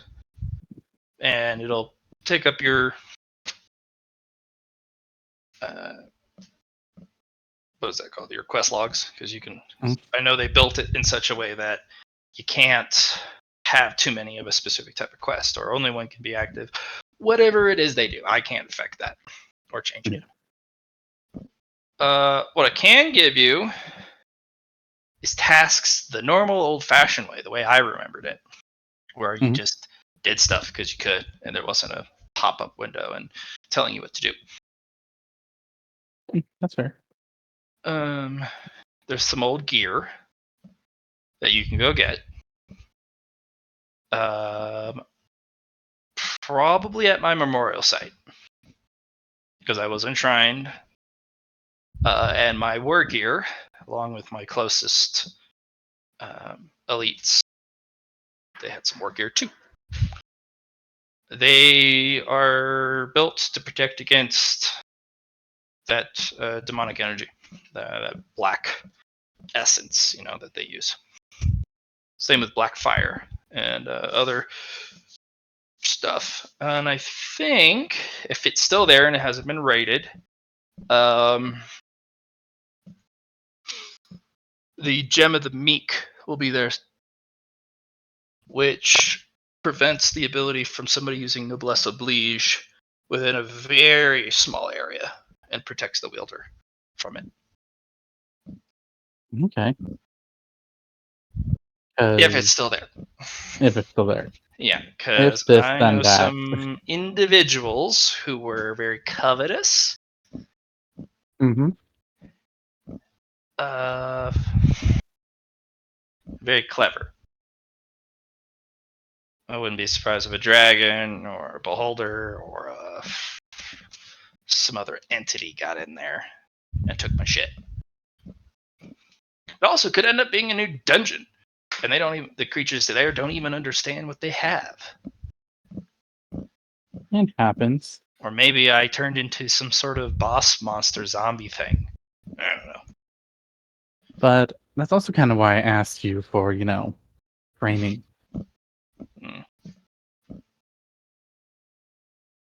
Yeah, no, you're gonna need some good things.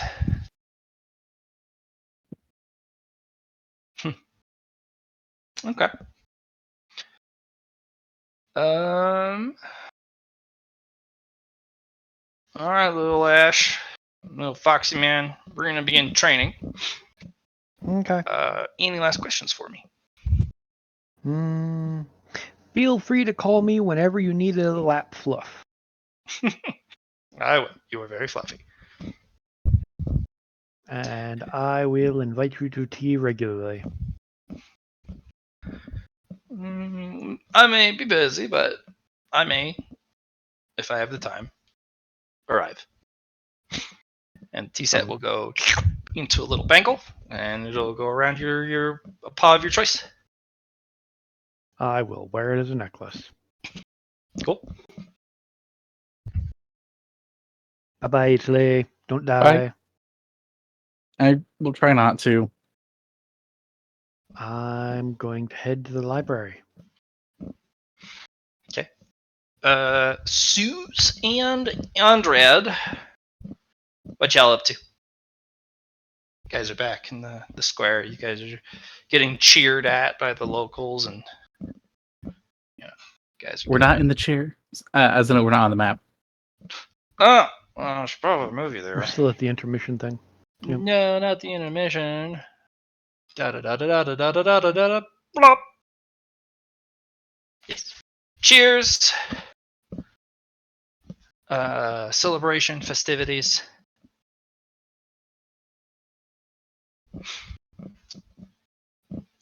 Guys are plied with food, drink, friendship. Yay! Did everyone survive? Yeah, it looks like it. I'm sure some of them might have stopped if you before. lose on the Darendale side, you just come out cursed instead of dead. Oh. Speaking of curses, Matt, I'm working on the current World Tree curse. Which one? But the one I'm making for everyone that took from the World Tree. Oh, that one. Uh-oh. Yeah, the Divine Curse. Okay. I'm almost done. I'm just finishing up. And if I remember correctly, it was only Team 4 that didn't make it.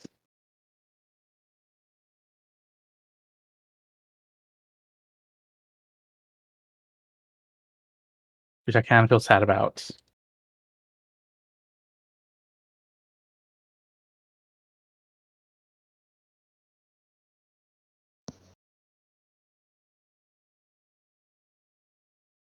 Tis a shame. Mm-hmm. Just in case anyone wants to know who's cursed.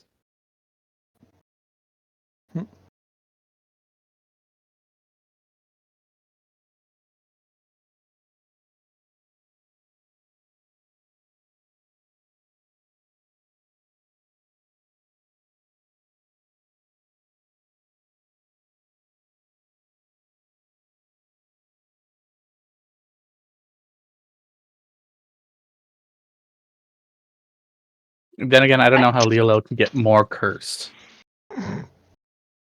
Yep.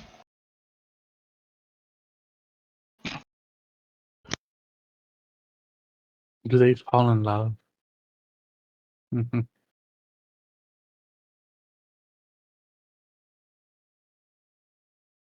No, they get quite a few things, actually. One is a curse. You could be cursed with inconvenience, sleepless nights. Something that would really affect you. Mm-hmm.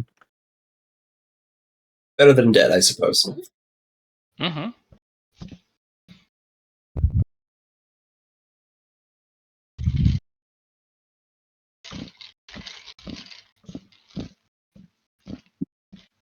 Just filled with so much love for our puppy.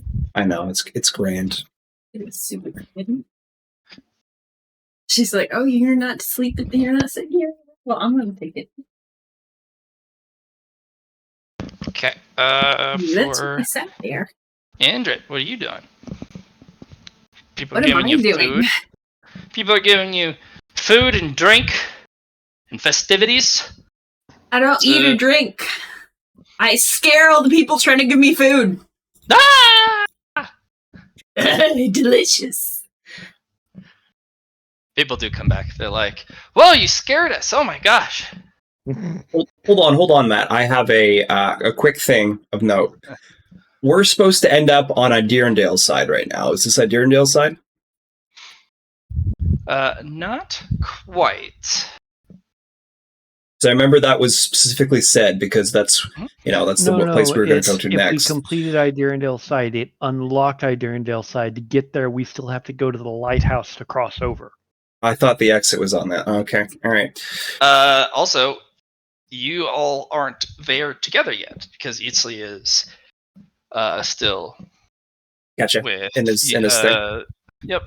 Yep, and Floof is still MIA, probably for about a half hour while the tea party goes on. Yes. So until both of them are back, you will not end up on Idirondale side. But the way is clear.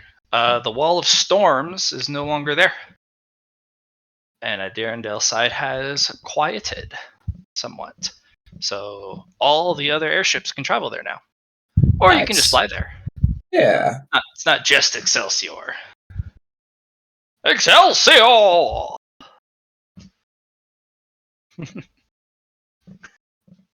So, it's a yes and no type of thing.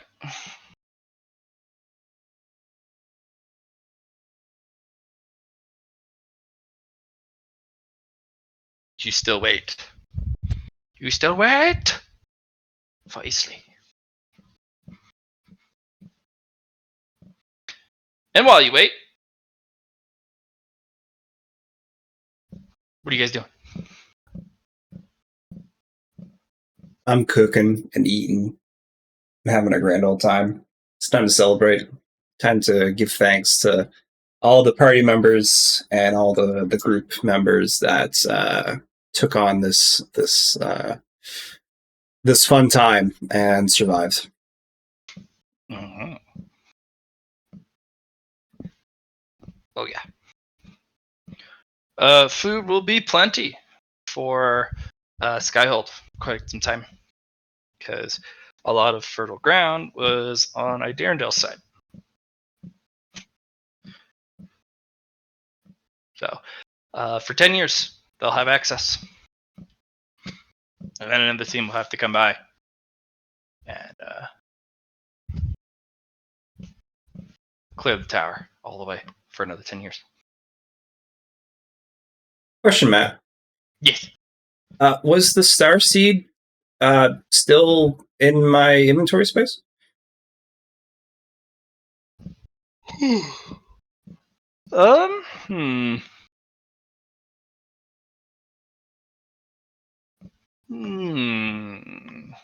think so, but it's not easy to locate.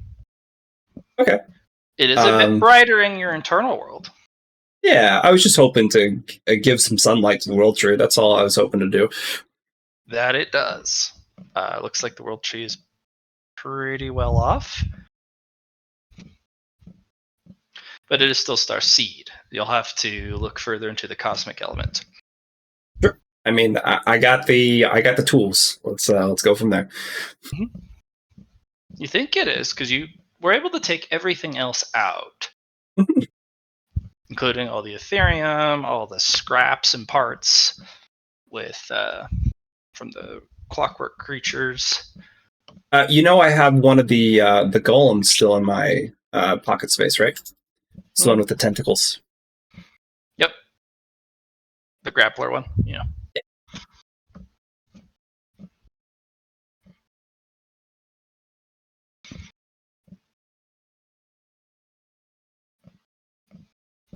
Okay. Indrid, you get your fill of fear as, weirdly enough, you spook a bunch of people. But then more people flood in. They're like, oh my gosh, they're so scary.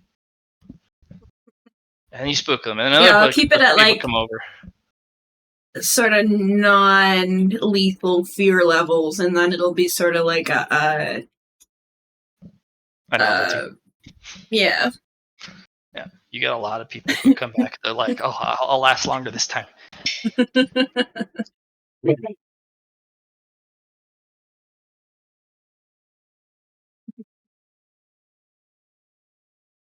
Matt, I got a quick question. My fate plant is good to go. The one that was fertilized with the Ethereum, pure Ethereum, and my superior evolution molt. Quick question. I have a talent that that I got from Evolutions that does this. So it pretty much gives a improvement in synergy of elementals fungi. Molts are considered low magic fertilizer. Can mantidote plants. Minor molts are half, major molts are full, and superior molts are triple. Did you put that into consideration when you gave me the 5 months?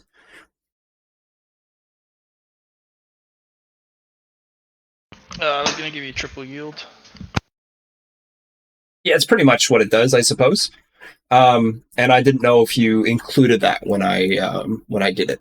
And maybe that's my fault for not saying it beforehand. Like, hey, this is being applied when I do fertilizing. But just for future reference, if you don't want to change it. Cool. I need 2 minutes, and then I'll answer your question. If you do have a plant ready, usually it's a D10 of that currency. Mhm. You could also, if you use the special molt on this particular plant, it'll be 3D10. 3D10 instead. Okay. Yep. I like it.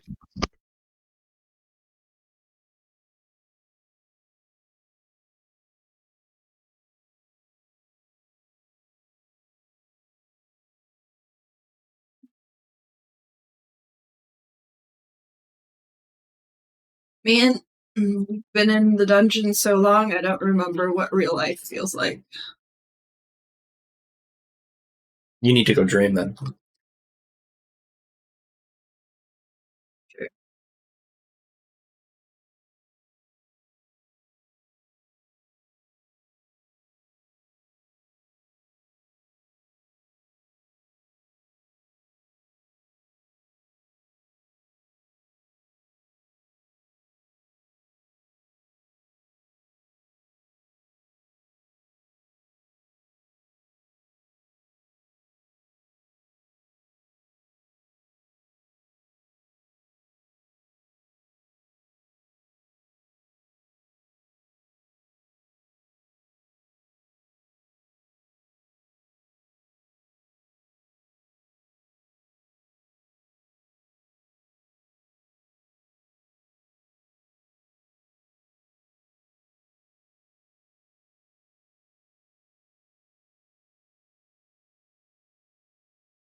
All right, sorry about that. Had to say goodbye to a guest we were having over. No, what? All right. So, yes.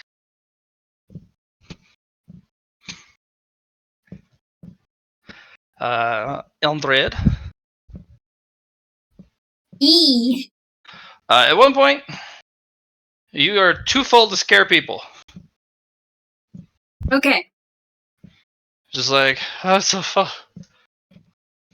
I'm gonna go take a nap. Just find a spot somewhere in the city, Skyhold. E. All right, Susie, you're probably cooking all night long, hanging out, drinking. It's fun time. So you'll come across 4 new types of drink. Cool. Two new types of poison. It wasn't intentional, just a way. You Hey, should I'm down make for a dish. poisons. The more poisons I got, the more I can make my my poison concoction with. This is youthful enthusiasm. They combine some ingredients with specific cooking methods that accentuate and bring out specific chemicals that would normally be perfectly fine, but the leaching from specific chemicals reacting with each other makes it poisonous. So they were not trying to kill you. It's just you have two people who don't know the ingredients well enough as they should. That's fair. Yeah. At least I have resistance to poisons, so that's nice. You bite it, and you're like, this is really flavorful, but there's a zingy, coppery aftertaste. That's Bad for one the is very bones. mild. One is very mild. You are guaranteed to, if you have no poison resistance, to have food poisoning. Aw. So you have a guaranteed way of cooking something perfectly, but still poisoning your guests. Give and take. The other one, you can tell. It is spicy food. Okay. Just the bad You're kind of looking spicy. at around 2 million plus Scovilles. Easy. Nice. Most fire element people don't like spicy food that hot. Yeah. You have also the opportunity, if you find a couple of the aisles, on a Darendale side, that's where they used to have several of their pepper farms. Oh yeah. Because the light is strong enough when that side is clear. So it's really good to grow all sorts of different types of vegetables. And some people, their major business export was extremely hot chilies and other peppers. And then they would sell them to individuals coming in and out of Skyholt. That's kind of a novelty.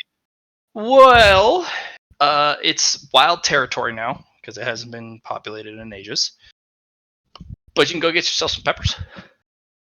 Well, I need lots of seeds for my inner garden to make food, so it's definitely there's a whole something bunch of I'll wild do.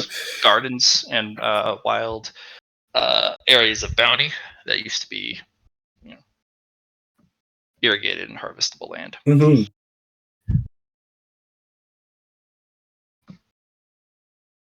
Yeah, but travel is restricted, and Excelsior is the only ship that can go back and forth. So, yeah, a lot of those places were abandoned. Mm-hmm. Okay, so, 4 different types of beverages, 2 different types of poisons, and 16 different new dishes.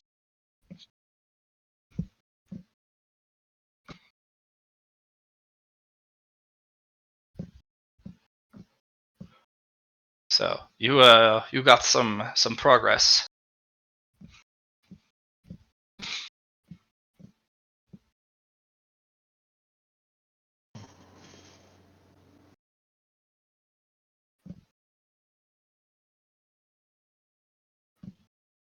Yeah. For the money that you would make from cooking is easily spent by the amount of food you purchase and camaraderie. For and sure, yeah. buddies. No. This is not me trying to earn money for the celebration. This is just me spreading the love, and that's all I can do, really. Okay, perfect.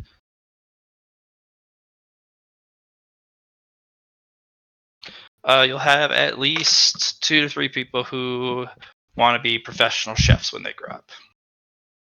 Oh, that's nice. Because they watched you cook, and it was just like the coolest experience.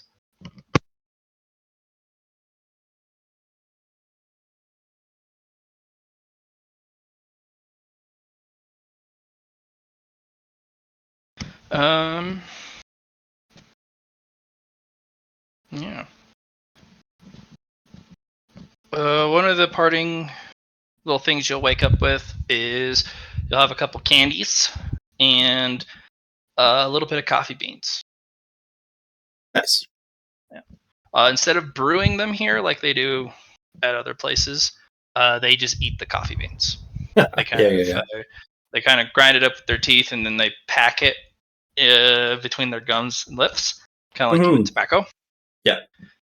That's what they do here, and they usually infuse their beans with like milk or some other spices and herbs and liquids to reduce the bitter taste. But that's how they eat coffee here. You know how to brew it. No one brews it here because they're weirdos. Different cultures. It is what it is. Mm-hmm. That's the nice thing about culture is that you can spread the love. Mm-hmm. And food is one of the biggest. Mm-hmm. Yeah, you guys wake up next day. Ash, you eventually join in on the festivities, and you'll probably be very full, very comfy. Oh, I am immediately sitting down once I arrive because I am obsessed and I have had something sitting in my pocket that I can't tinker with and I want to tinker it. I have to tinker my lantern. I bet. But you are immediately chased after by a bunch of people who wish you well and want to ply you with food, comfort, drinks, celebration, festivities. I will happily do so, avoiding the drinks. Okay.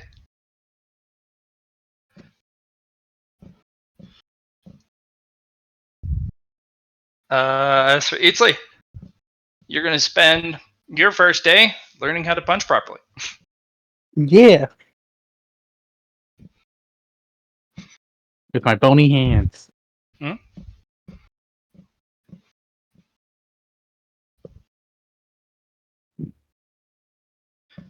So you'll be learning from Anna Fenza, the champion of the Pantheon, also known as the First Wanderer.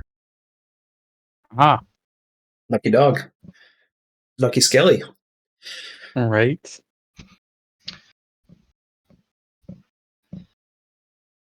The First Wanderer specializes in one type of technique, the most basic type.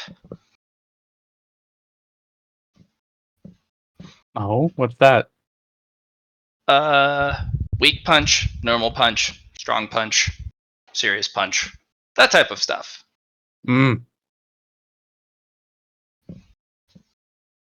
Understood. Mm-hmm. Do these count as Wanderer's techniques? They do. First one's kind of strange. Learning how to punch itself, it's not too hard, but they're telling you to do the same thing over and over again. And it's very counterintuitive because you're doing exactly what they're telling you to do, but you're not getting the result they want from you.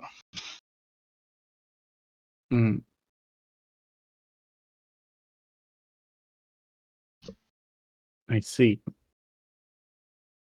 I think Ethan's gonna ask them to demonstrate what kind of punch they're wanting me to do. Yeah. They'll kind of shove off of the counter they're leaning on, and they'll just walk up, not even plant their feet. They'll just throw a really sloppy punch at the target. Target doesn't even move, but they impacted it with an incredible amount of force. You definitely saw the punch coming. It was full of openings. It was just a normal, lame, just almost a flail. They just kind of... It is a hideous punch. There's no damage to the target you've been working on, but it felt like they cracked and sundered stone. I see. Punch. Okay. They're gonna try and imitate it, Hmm. copy it. You got to feel in your bones, Hmm. Eatsley. That's I'm Susie's all little bones. hopeful. Exactly, that's what I'm saying. You got to feel it in your bones. And offense is like, unlike other punching techniques where you have to rotate and use all the different parts of your body to maximize your internal energy and channel it. No, those are technical fighters. I am not a technical fighter. Because technical fighting can be overcome. It's like machinery. You know exactly what you can and can't do. What is and isn't capable. And you know the exact limits of what you can output and for how long. Technical fighting, yes, can make you absolutely a monster in combat. Some of the best fighting styles and classes and roles are from technical fighters taking it to the next level. What I do is I just do. You see, There's no technicalities. It is all counterintuitive, but you still got to know how to throw a punch.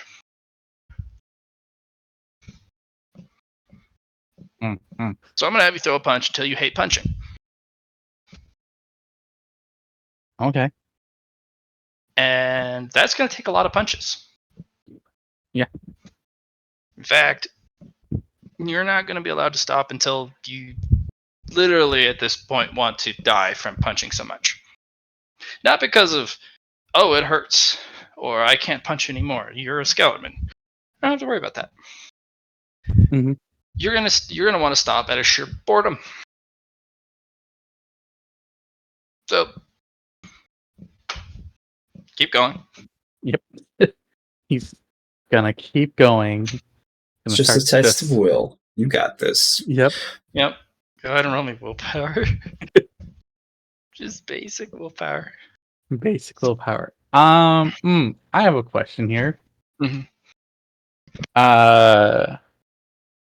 Does my wondrous instinct kick in here? It's bonuses to learn wondering techniques. Not in this step. Okay. You know what? Oh no, I use boons in this one. I can pass that. Do I want But to you need pass 3. that? I can pass that. Yeah, we're gonna pass that.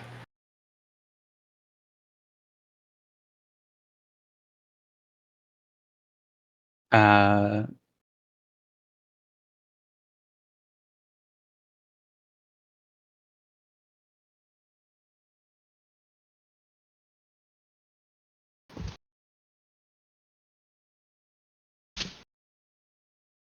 Okay. Roll it again. This time minus 10.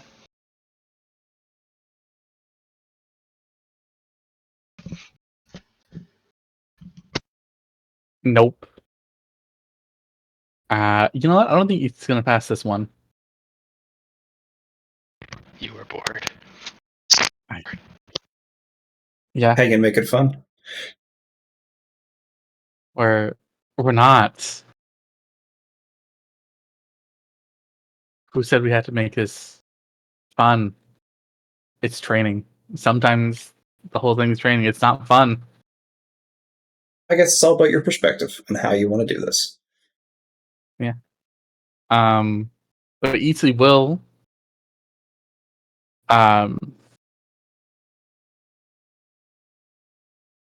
He will. Actually put on one of his mantles to help here. There you go.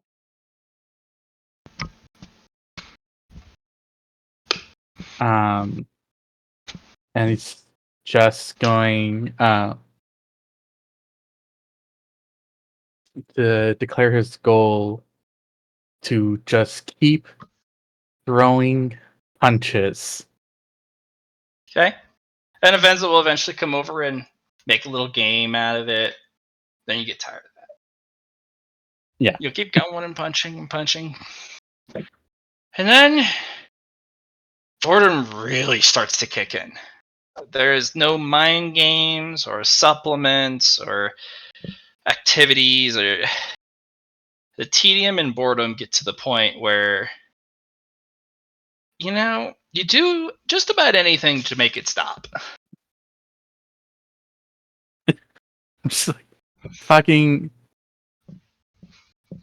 god damn, I just want to throw this punch. No. Not even that. He wants to throw an offensive punch that he saw. Only in the despair, the pit of boredom, the just the dark place you're in, do you see the point of Anafenza's punch? They punched it like they hated the concept of violence or the effort, the amount that they have to put in. They're the laziest fighter in the world. Mm-hmm. They don't want to worry about technique. They don't want to have to worry about having to punch the target more than once. In fact, the sheer thought of having to throw one more punch just recoils through you with absolute disgust. Just like, oh my god, she must feel like this all the time. Like, is this where I'm at? Just fucking die. I'll have you roll a willpower test. It's like, I want this thing to die, so I don't have to throw You another want the fucking concept punch. of a punch to die. All right, a willpower. Any bonuses apply here? No. Okay. Any negatives I need to know? I'm gonna have you get a minus 40 willpower. All right, we got a 5% chance, guys. And I'm assuming, the Wandering Technique doesn't go here, so. The thought of you throwing one more punch is insufferable. Yeah. It is. It doesn't matter what hand with it. It's the worst. You never want to throw a punch ever again. And you hit the dummy, and it disintegrates. As disgust rolls through you, like, ha. You have mastered basic punch. Mm. And then Anafanza looks over at you and goes, all right, now kicks. What? Well, you know what? It's not punching right now.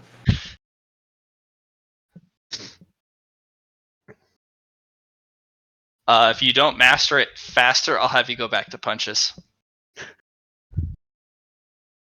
I'm gonna look at her right now, like You have not hated something in a long time. I'm just gonna be like, I see. And they're gonna start kicking. Don't you give me those red glowy orb eyes. I'm gonna look at her like You had I an have overlord moment where one of the eye sockets glows red, like murder. and they're like,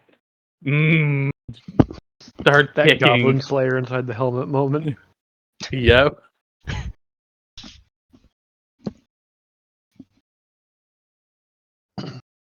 I can't punch if I don't have hands. So, basic punch and kick are going to come down to a really simple mechanic.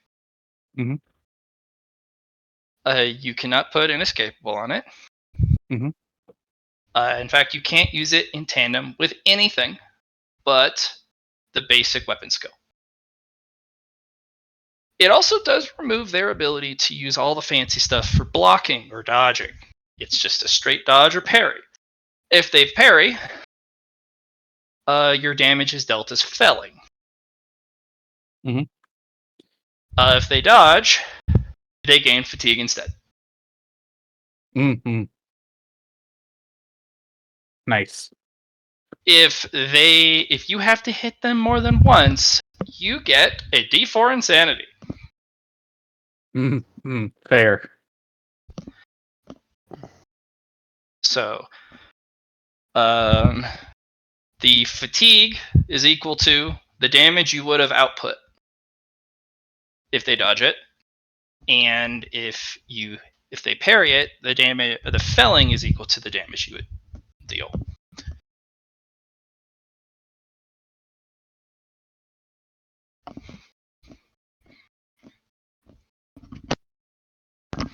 At least swinging your sword's still fun. They're not taking away that from you. But punching and kicking, ruined forever. Forever ruined.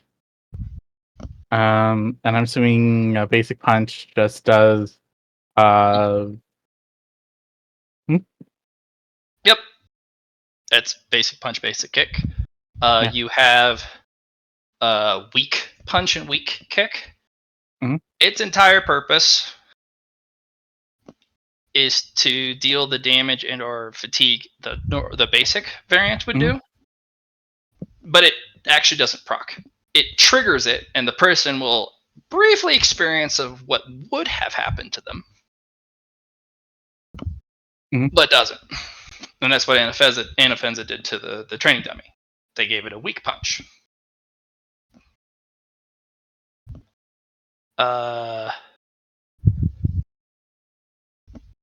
Serious punch triples it. But if you have to hit somebody more than once with a serious punch, you roll a D100 for insanity. Because it's inconceivable that you would ever have to serious punch or kick anyone more than once. Mm-hmm.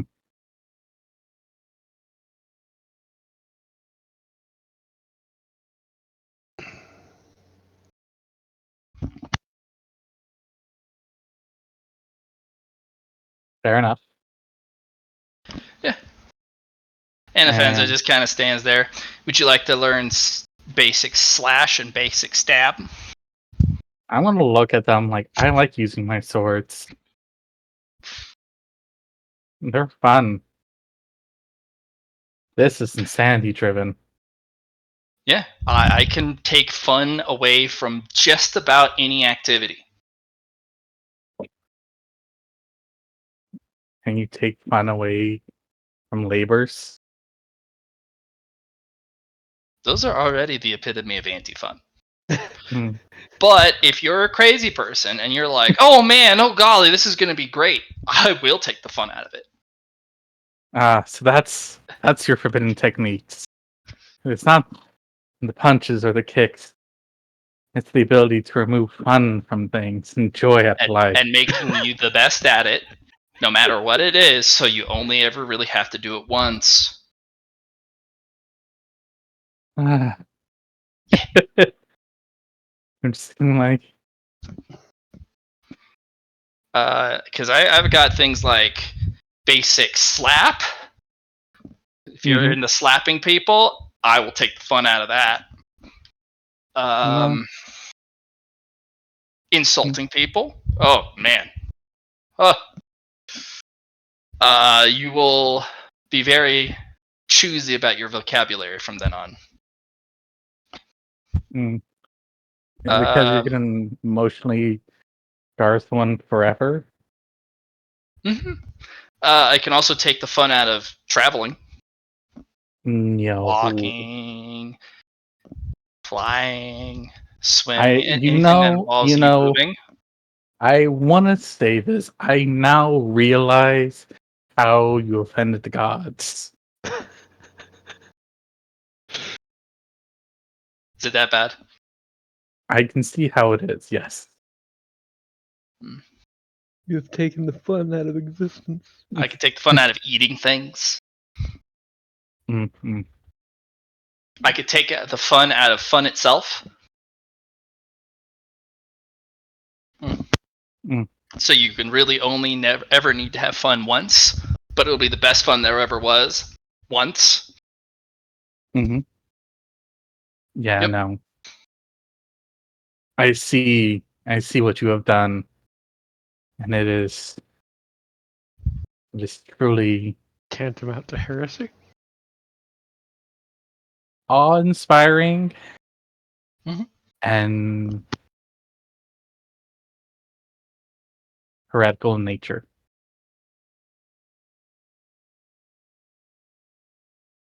And I understand it now. So no.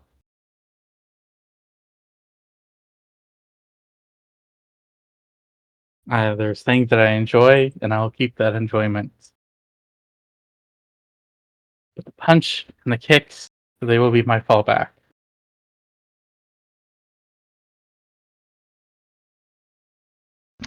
All right.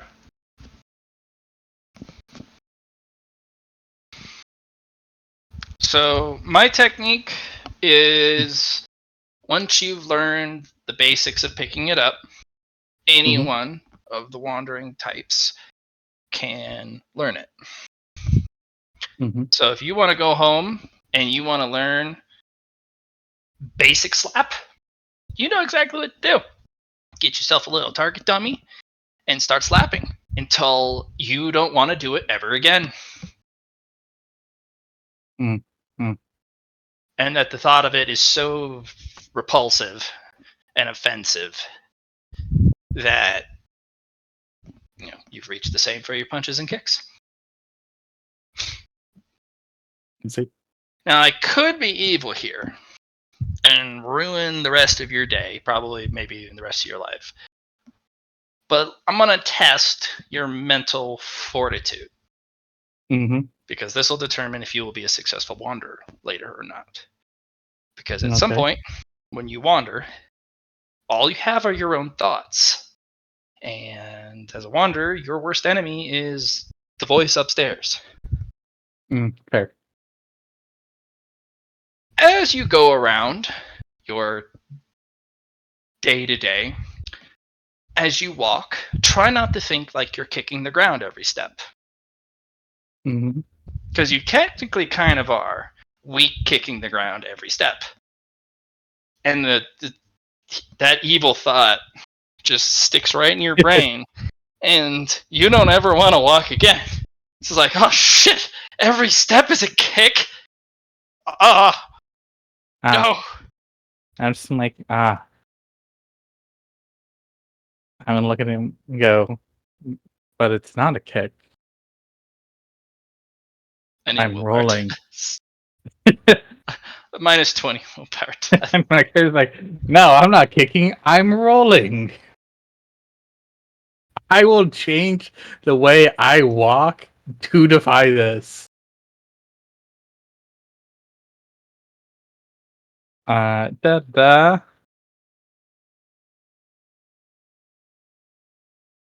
Oh.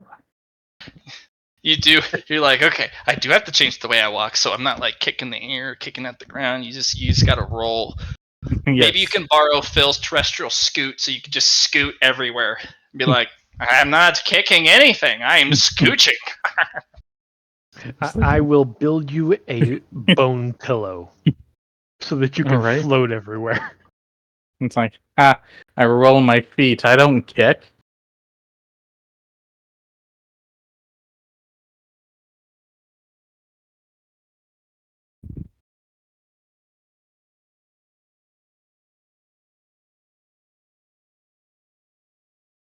I'm looking like, got my eye on you.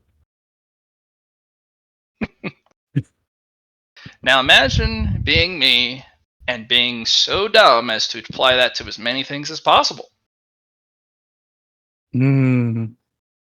Because I wanted to be the best at everything. And I was a little too good at it. And then it all started to be boring.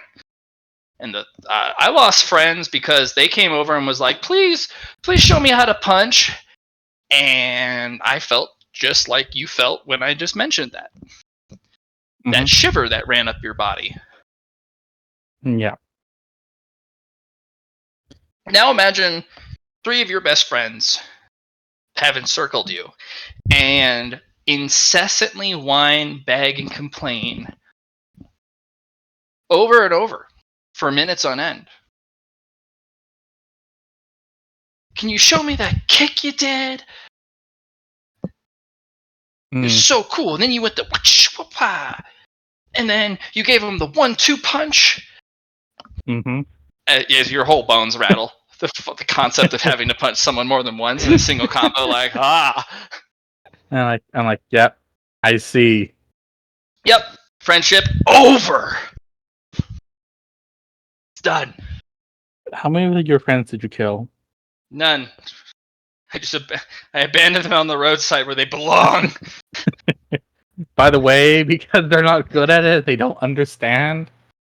Yeah, no, that's just it's bad. I see.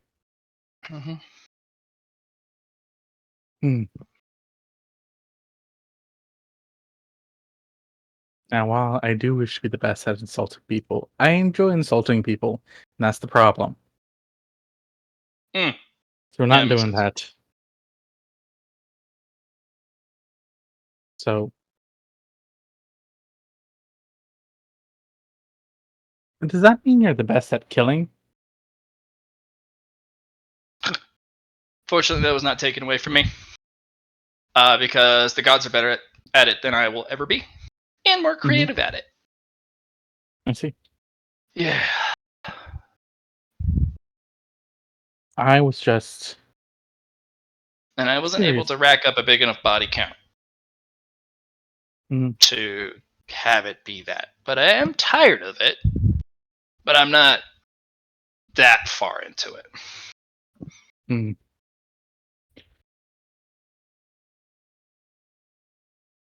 And unfortunately, you can't kill dying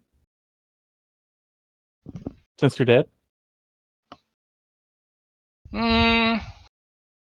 Yeah, I think so. I'm not sure. Maybe at one point. No, just you saying that doesn't have that same response. You'll know if you've reached that point.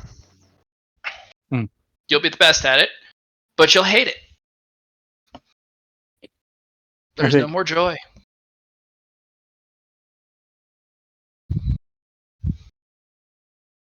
You wanted to learn. I did.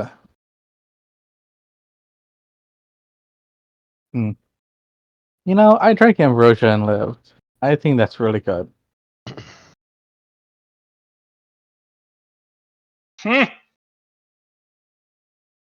Yeah.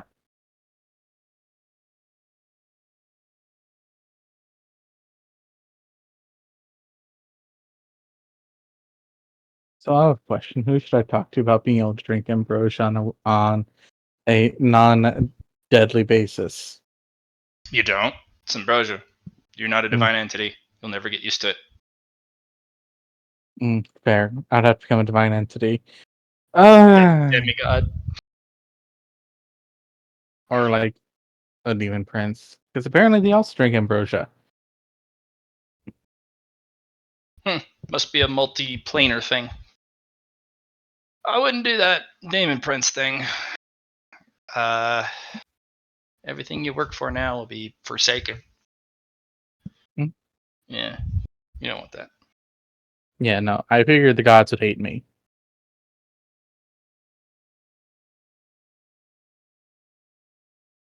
I think about your friends too, Eatsley.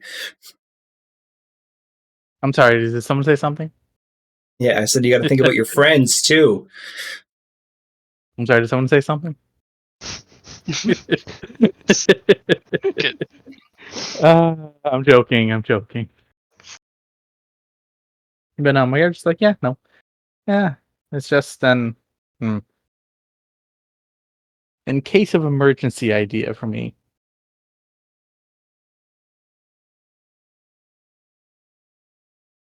Then again, I think I sacrificed too much for everyone else already. That be it as may. Oh, How much time do we have left?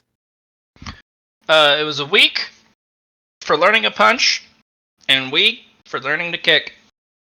Mm, And they're sitting fair. there going, I can teach you 2 more things. Yes. Can you teach me to enjoy things? Nope. Mm. Because by the time I'm done teaching you, you will be the best at it. Best at enjoying things? Yep, and then you'll only enjoy things once. Ah. And you can do it weekly, basically, or seriously, I see. once. Hmm.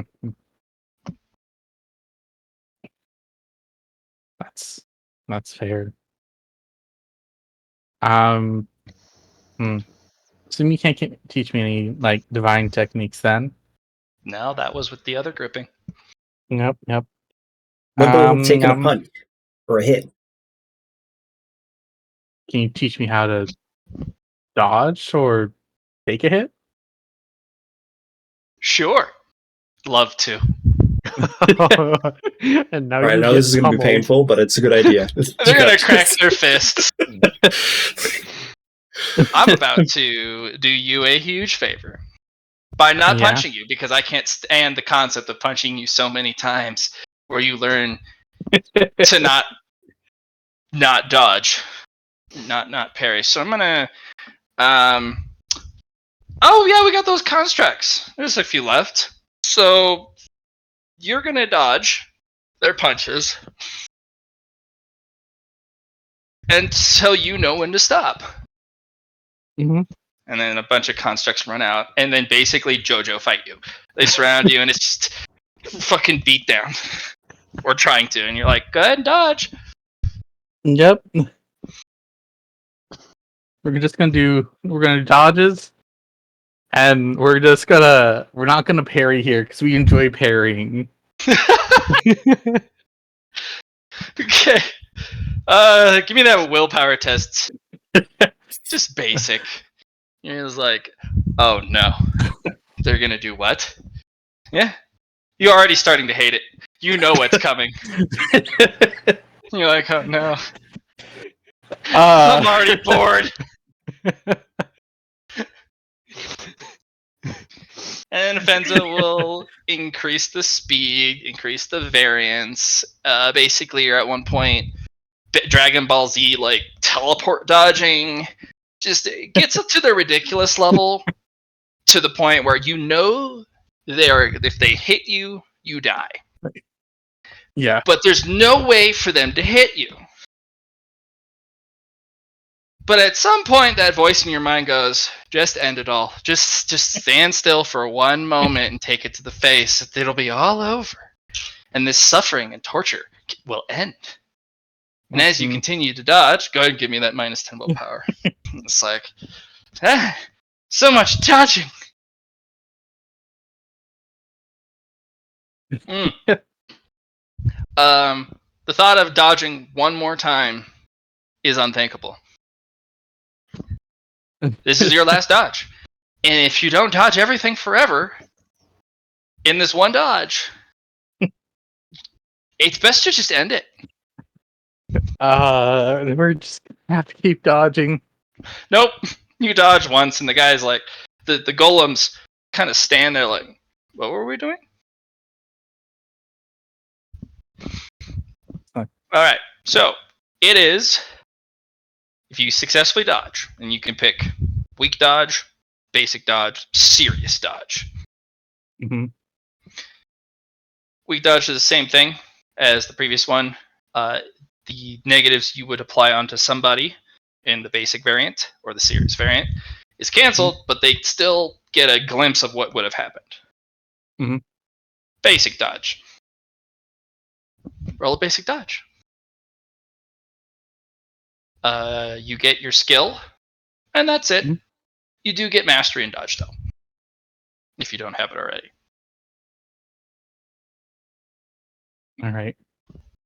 If you basic dodge and succeed, which does cancel unavoidable and inescapable, just doesn't work while declaring a basic dodge. Mhm.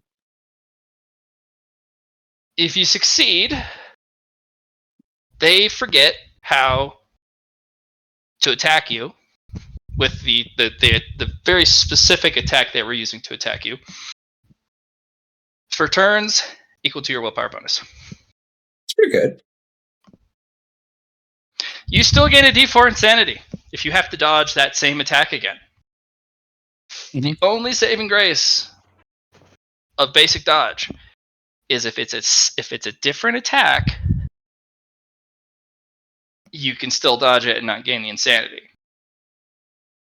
If a new guy comes up and attacks you with any of the attacks you've dodged in your lifetime from here forward, you've already dodged that in the past. So fuck this.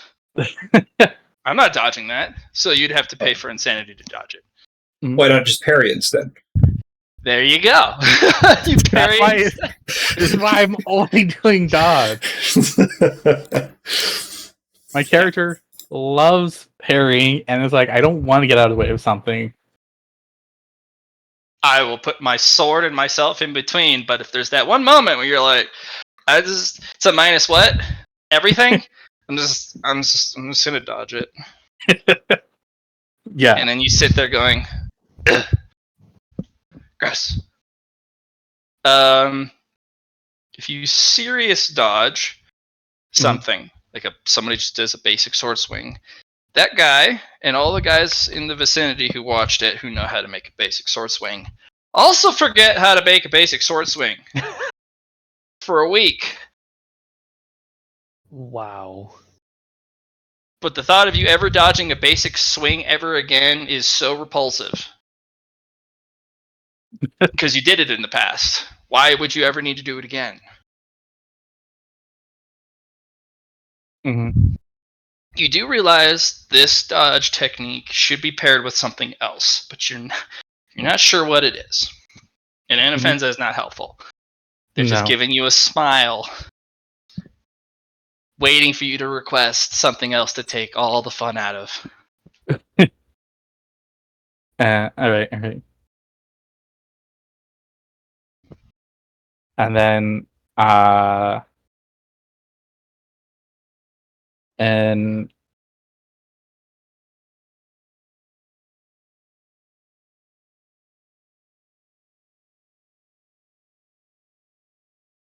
okay, so question. What does the weak version do then? For a moment, the guy literally looks at their sword and goes, I forgot how to basic attack for a moment there. That's spooky. Like stops them for a turn? No, it confuses them. I have to roll a basic willpower test for them to be like, I will attack you again. Because if you forget how to basic swing, some of the more complicated stuff is much harder to pull off because it's a combo of basic swings. Yeah. So, yeah, they have to sum up some courage to attack you with a weak dodge. And these aren't crisp dodges or punches or kicks. These are so much effort. It is the weakest, flimsiest, unprofessional, untrained looking movements of body. Yeah. Just like the very slow sniff of not dying. It's like, it's so much effort. Ugh. Is this guy gonna attack me again? He better not. I'm going to ask Anafenza, like, alright. I know something's supposed to be tied to this serious dodge. Yeah. What's that supposed to be?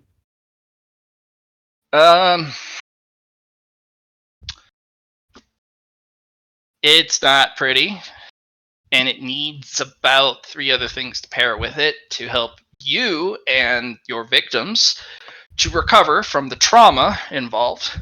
But I can teach you the next step if you don't care about that. What's the next step that I might not care about anymore? It's called Share My Pain. Oh, okay. When you feel the repulsion and the just all the horrible feelings, the nausea, everything that boils up inside. If you serious dodge somebody, they may permanently never want to swing their sword again.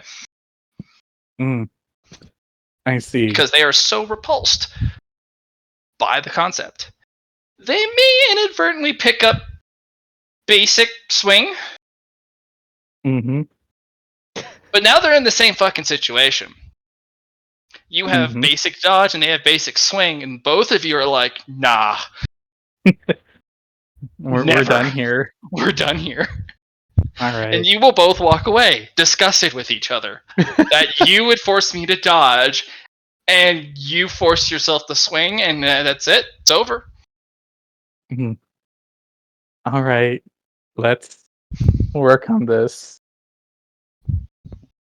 There are two other techniques that are to protect your brain, but we don't have time for that. What are they called?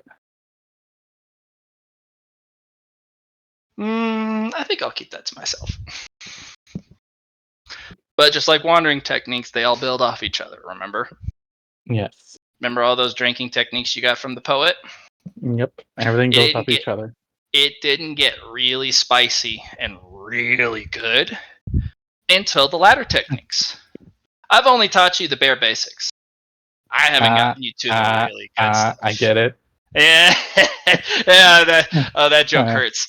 I'm too good at this stuff. Oh god. Okay. I am now nauseous at myself for that pun. Oh gosh. Yes. Okay. No. Yes. Share the pain. Let's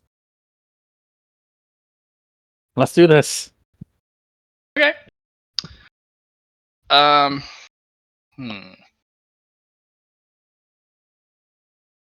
We'll pull that guy.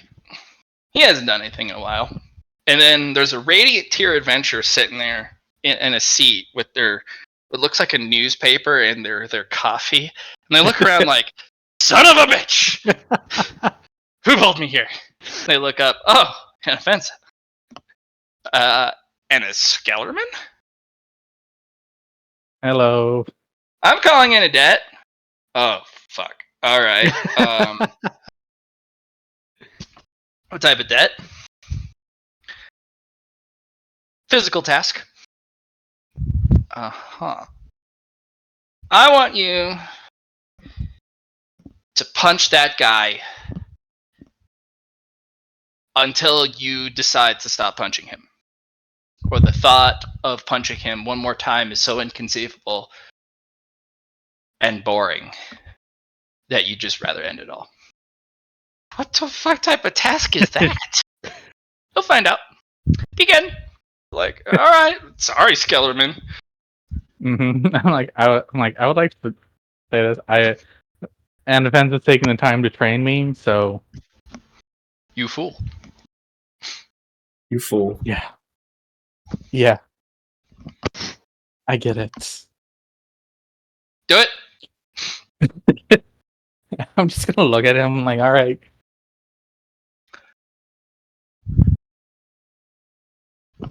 What would you like me to roll? Willpower. The thought of them punching you is grotesque. It's like, punching. Dodging. Ugh. Parrying. Nice. Nice. No parrying, Eatsley. I'm just like, Your hope plummets. It crashes through the ground. I'm gonna throw my hands at them.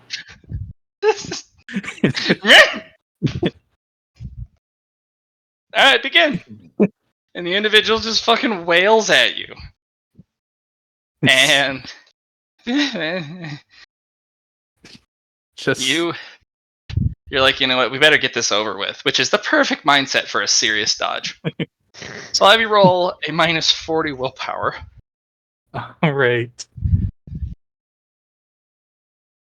Okay, there were wonders sometimes you wish that in the whole not one Oh, you get it! Uh, You get share my pain. I needed a spectacular fail in the willpower. And this guy will look at himself and go, no! He has also picked up basic, weak, and serious punch. He now hates punching as much as you do. I'm just gonna walk Congrats. over. I'm gonna put my stump of an hand there at the stump where my hand would be. I'm like, this is truly a hard burden. Hannah Fenza, you bitch! What have you done to me? That's paid! You can go now. They snap their fingers and they're back to where they were originally. And then go put my hands back on. They look grotesque to you. You had to punch with those. Yeah, we're gonna put them back on because we need them to swing our sword. Okay, fun the things to do. thought of the good, fun things still left in life give you just enough conviction to not just give up. And they also help me drink. That is very close, though. It's an equal loathing and loving of the hands. Just like, I could do well without you.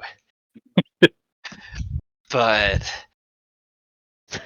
I would also lose the other things I like to do. Yep. And we're not gonna go Zoro on this yet. Yep.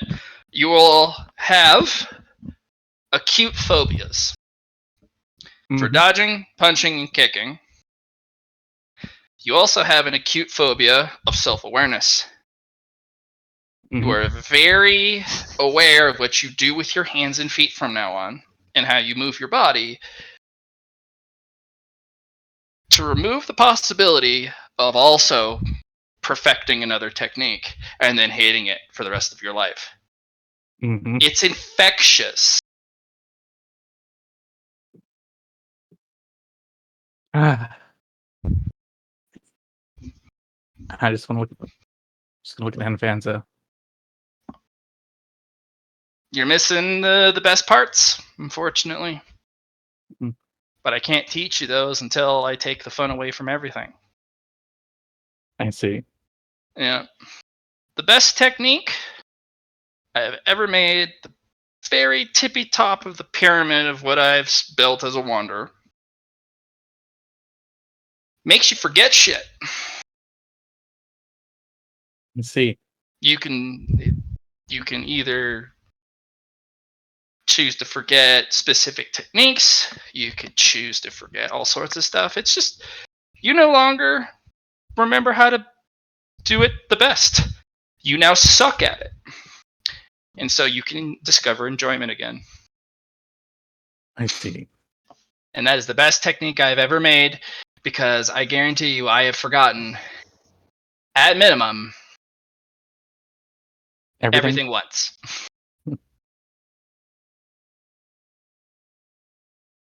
Anfanza. I would say you were a basic bitch, but that's not true. I would almost say you were a weak bitch, but that's not true either. You are a serious bitch. I need you to roll me a willpower.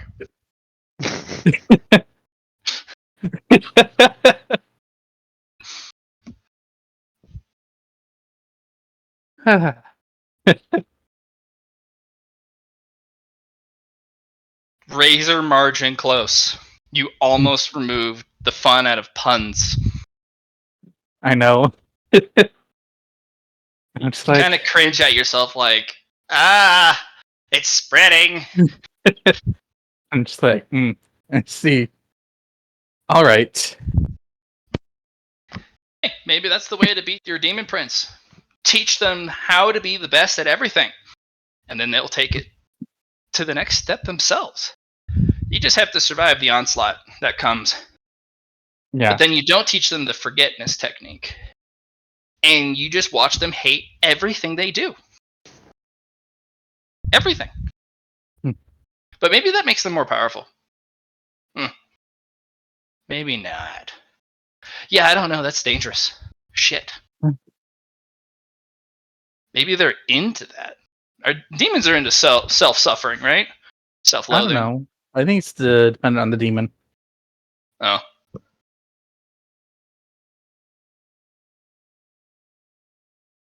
I suppose. Anyways, I appreciate you No, have you done. No, you don't. If I could, I would stab you in the eye repeatedly with a needle. Then again, I also asked for this. So he stops his line of thought there. Yeah. That's why It's like a no other case. wanderer wanted to learn from me. Mhm. Because I taught them, the original wanderers, my first acolytes, my technique. But that's kind of where it started. They all learned to be the best at the one thing they were already really good at. And so they became the best poet, the best, master at arms, the best brewmaster. Do you know where I can find this brewmaster? If he hasn't drank himself to death, he'd be with the dwarves because they know how to party Understood. and they also know how to drink. Because I made some alcohol and I want to learn how to make more alcohol, more good alcohol, and finish my wandering techniques. Okay, good for you.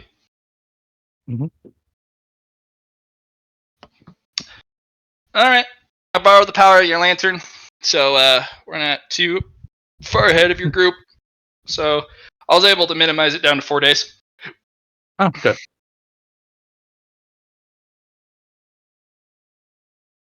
Yeah. So you'll have about a day each to process a week's worth of content of misery. All right. Bloop. And we flick you back into Skyhold. Yep. And you wake up going, no! Ah!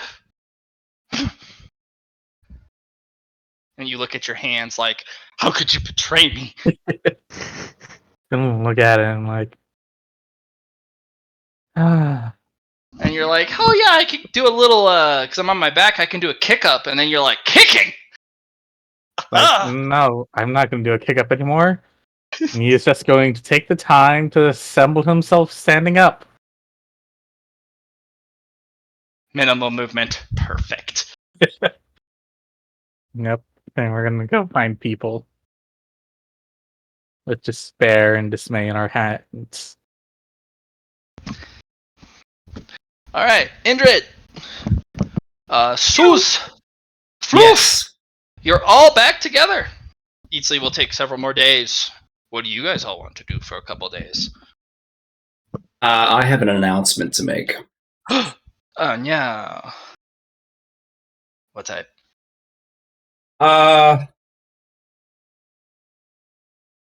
Well, he kind of just starts speaking to the crowd. I have a curse that I must give for those who have taken. Curse. A curse? No, don't do it. Think of All the children. those who have done wrong to the world tree by taking what was not given must suffer the consequences of their actions.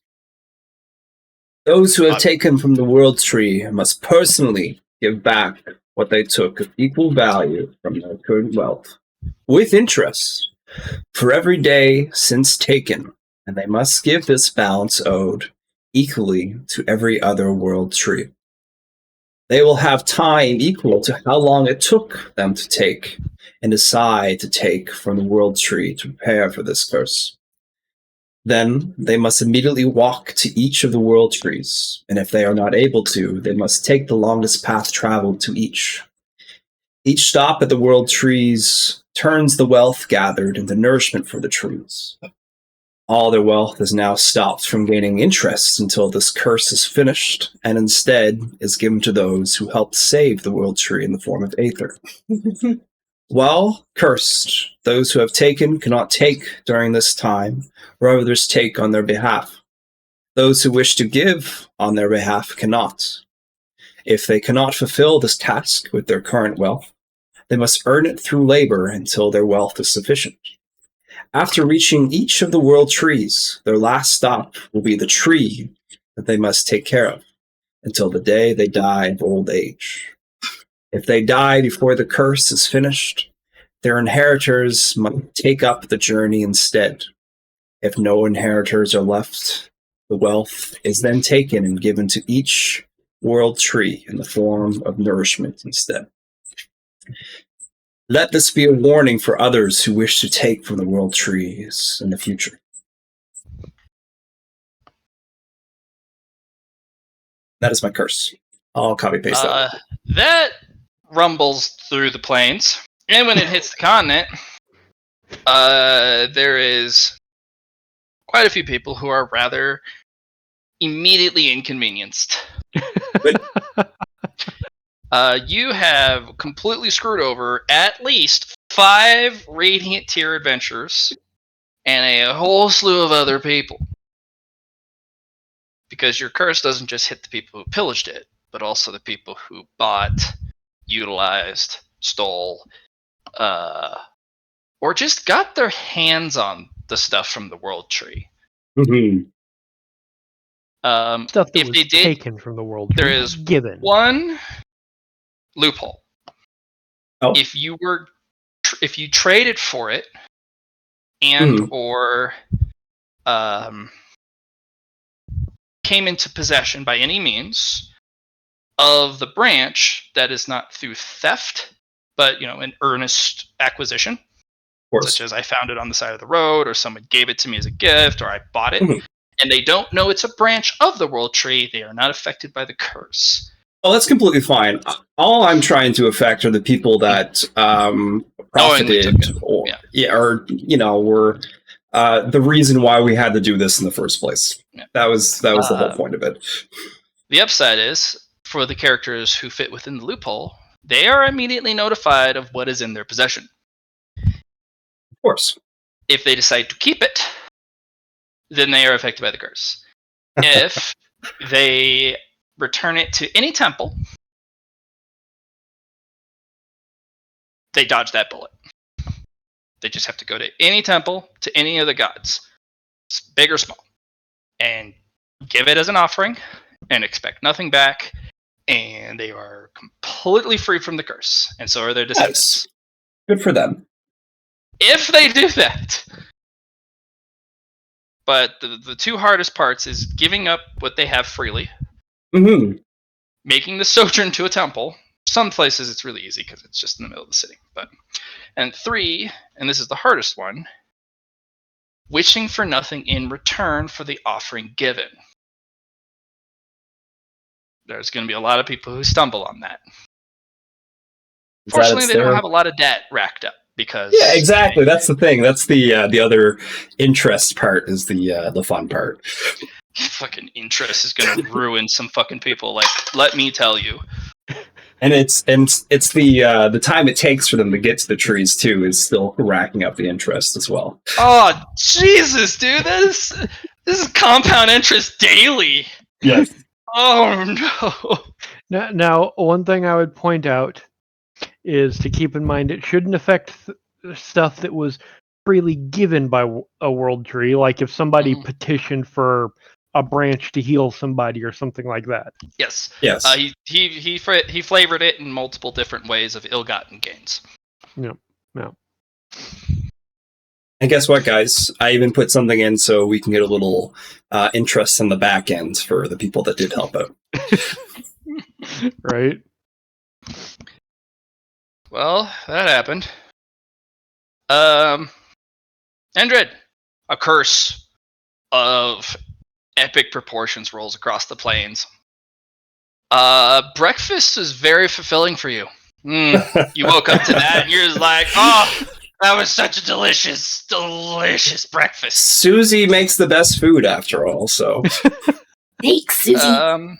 Susie, you can add that type of food to your list. I don't really know. I'm just going to call it a food group. Curse feeding, because there are Of curse course. eaters. Yeah. The cryptid moth people, if you reach a certain level, if the curse is not affecting them directly, just being in the passive proximity is like of the casting is food for them. It's like somebody's misfortune was epic today. Yeah.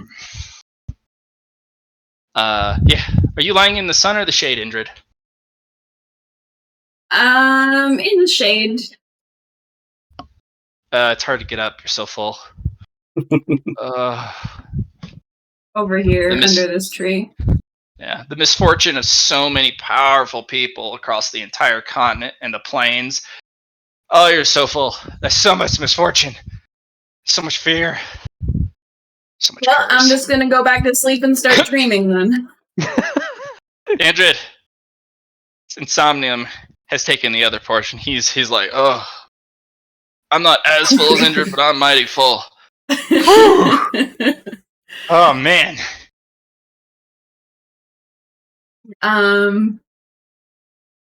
As Insomnium sort of digests inside his, I'm gonna be inside my cocoon.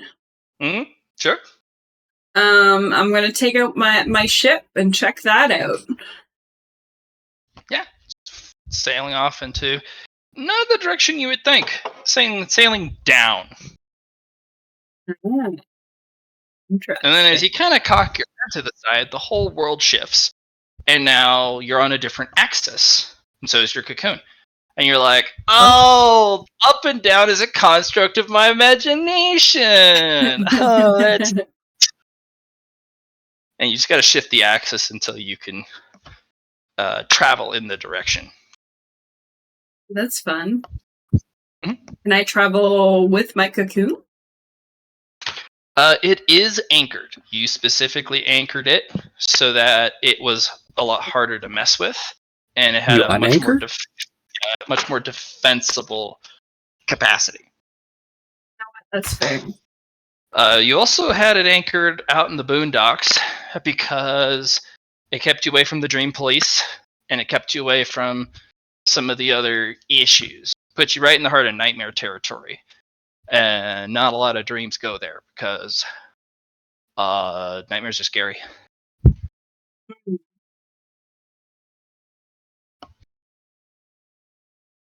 So I can't let this ship be shaken or it'll fall apart. Yep. That includes me coming under fire, eh? Is there any way that I can store this ship that will protect it? You'll have to find a magical bag, a dream bag, or some sort of dream storage. See what I got.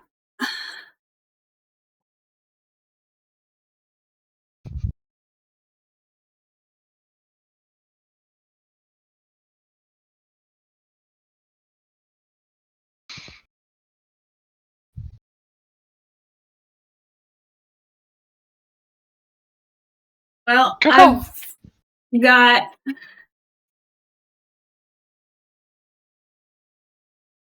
I've got one baggie of dream sand that I've been saving. Mm-hmm. Can be used to make a true dream object. Can I make a special bag for remember the that ship required? Did you get the ability for it? Dream shaping.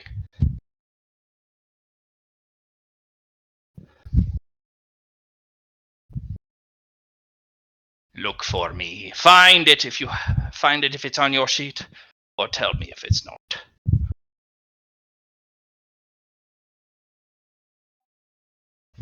Oh! I don't even have dream shaping written down. I don't think you ever talked to me about that. You just told me that I could trade the sand for objects and clothing, and that I need 10 baggies for a weapon. Oh, yeah. That is to a dream vendor. So you would use as a crafter, a dream crafter, they would use that sand to form a bag or an object out of the sand. You can get that as a learnable craft, and then you could use the currency you have to make stuff. But that's why it's tradable, because you trade it to a craftsman with a little bit extra, and they make you the item, and then you pay them for the expertise because you provided the materials.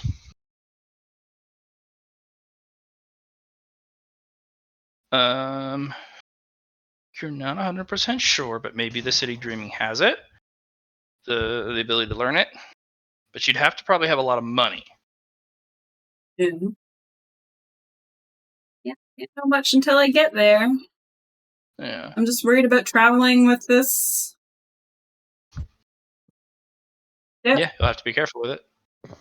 Yeah.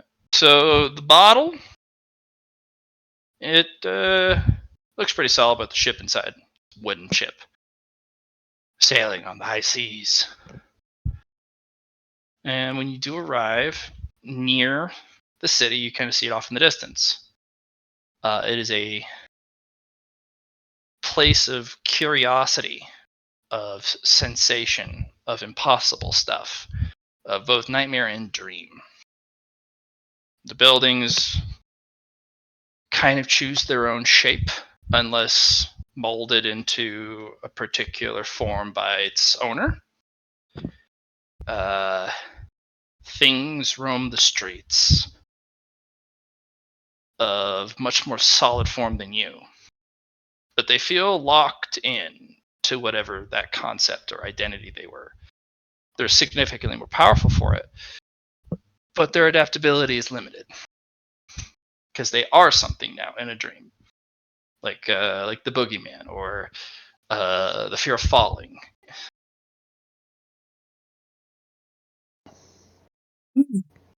You haven't gotten close enough. You are just seeing it on the horizon, but it is as large as the largest nightmare storm.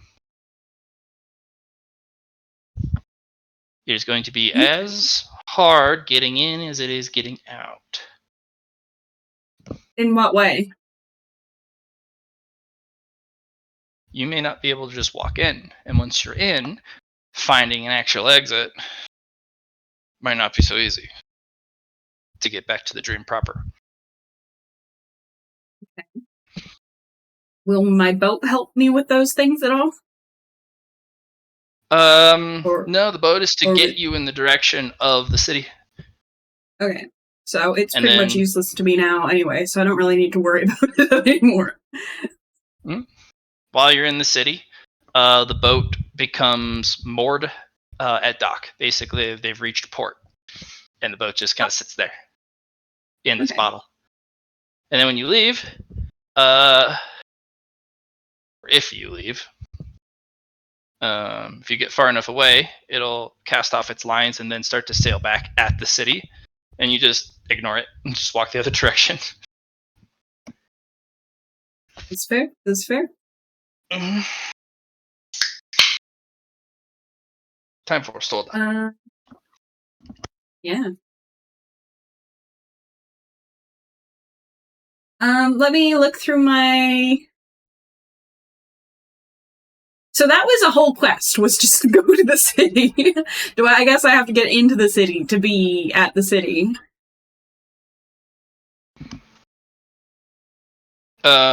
You do have to be a little bit closer to the point where the boat docks, but it doesn't say you have to enter it.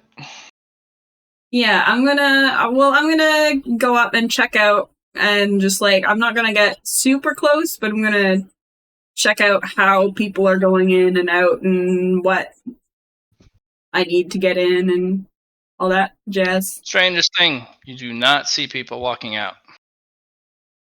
Okay. But people are going in, and there's lines. And from what you can observe, they require two things to get in. You can give your name, and they write it down in a book. But naming yourself kind of solidifies yourself.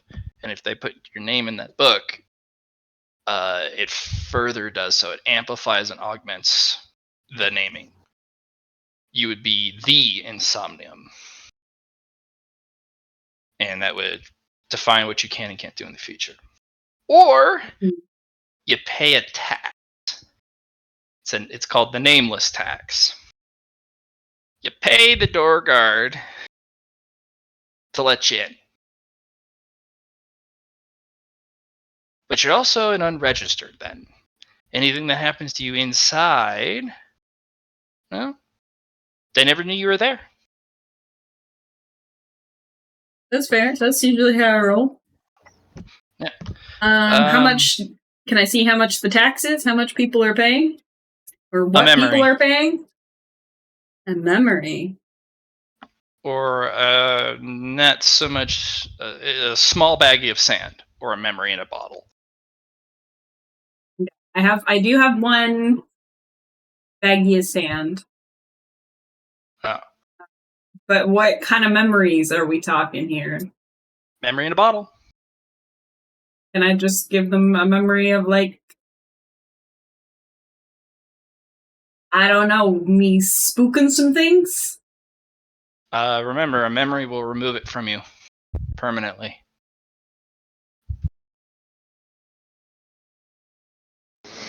Memories stored by dream creatures or nightmares or dream demons, if they take that memory and they put it in a bottle, it takes the experience away with it.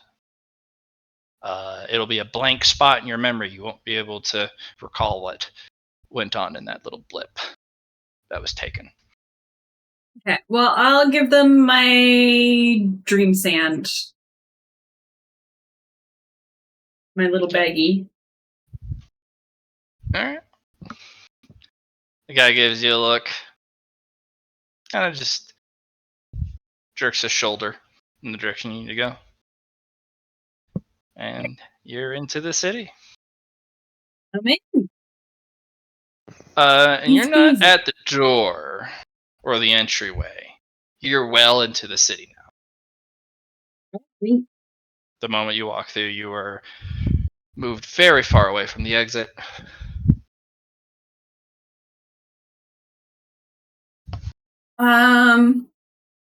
It's very spooky.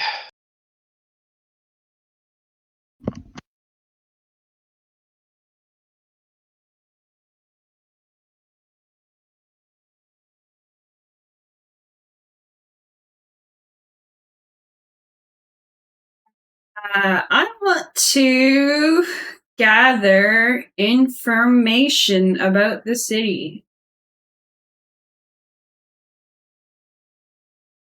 What's your method?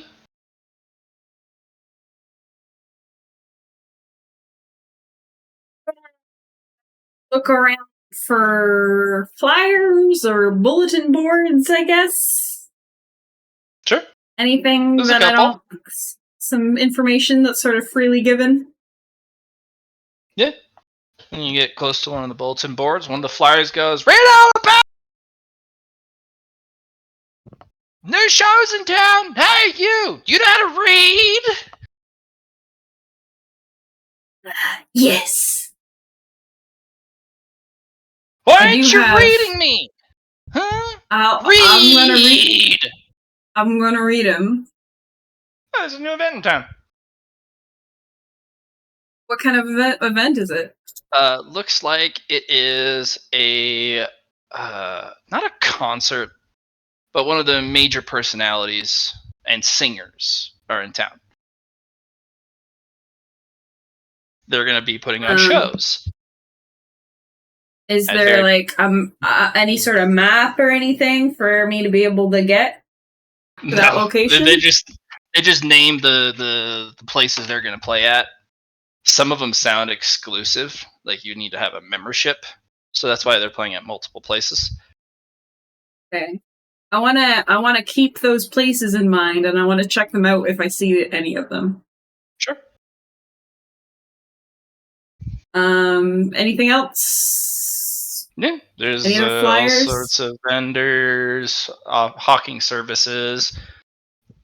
I guess what I'm kind of looking for is I'm looking for a job and I'm looking for some housing. I want to stay in the city for a bit. Just stay in Susie's inner world. Stay in the garden. I'm in the city dreaming. Oh, you're in the dreaming. Oh. So there's a couple of individuals who are offering jobs to people, pay sand and dust. You have to bring your own tools. There's 3 jobs to pick from. There's a crafting job. Basically, a shop has a plethora of orders. They need an extra hand. You got to know what you're doing, but they pay for per commission you complete for the shop. The second one is they need dreams removed.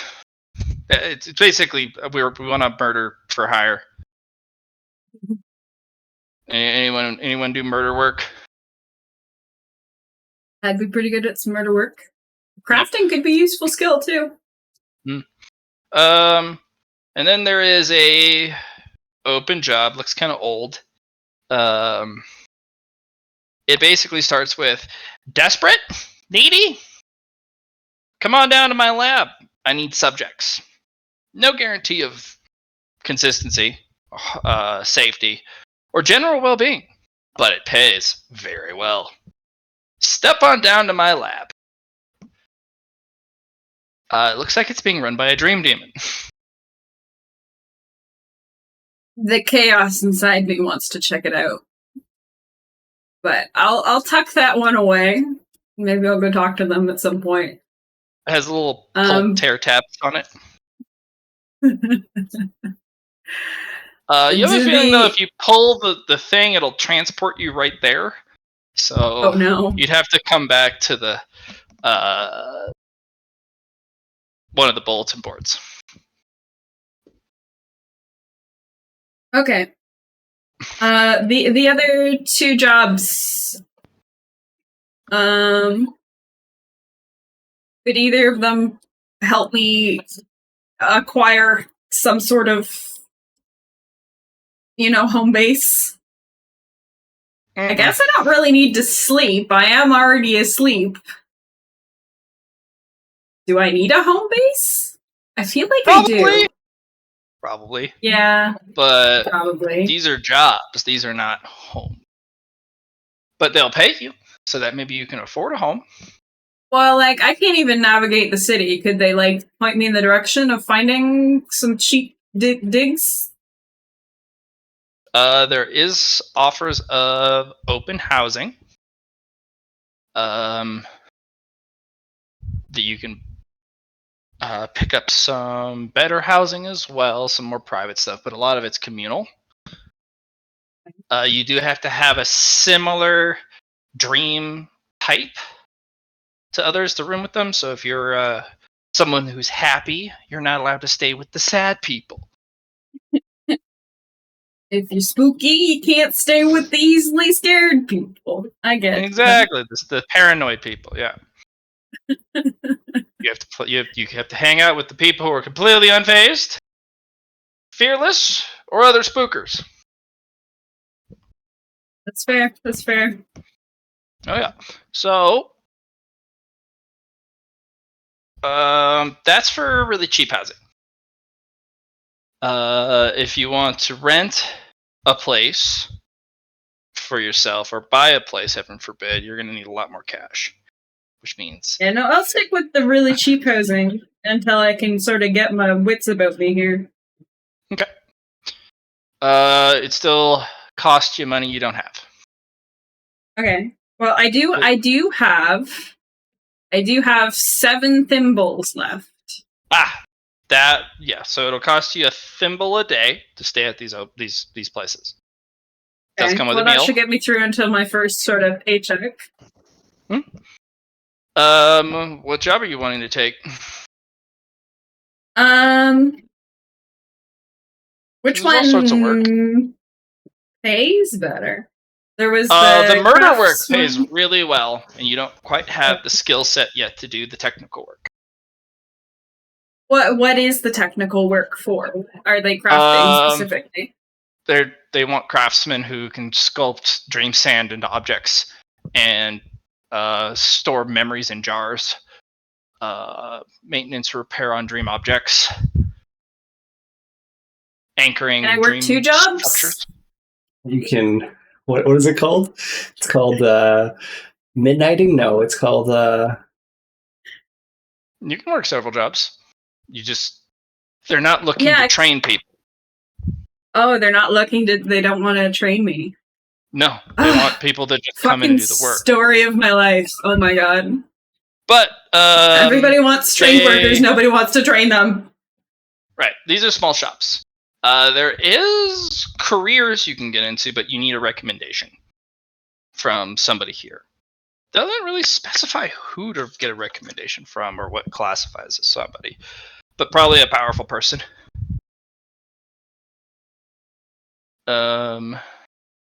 Is there some sort of school that I could go to learn how to craft? There is. They're very expensive. Okay. Not the kind of thing I could pay for doing murder jobs. Oh, yes, you can absolutely pay for murder jobs. Murder jobs are hard. You need a dream weapon for that. Oh. So I could probably do murder jobs to get me through college, yeah. My secondary education. Yes, you can. Excellent. Dream weapons are one in several thousand dreams. Dream entities in the city. They're very hard to get your hands on, and a lot of them just disappear when that person dies before you can take it from them. Makes sense. You will find a little, just the smallest, cantankerous looking goblinoid. And he's like, "You here for the work?" Yeah. You know, the stabbing and the shanking and the killing and the murdering. That? You here for that? I got the murder. All right. Good. So, here's who you're gonna whack. Which I mean whack by kill and the murdering and the stabbing and the shooting. The dead. We want them dead. Ew. Did you bring your killing instrument? Got the goods. Got the goods. All right. Now, the deal is simple. You do the job, and if you succeed, I give you money. Money. Sand?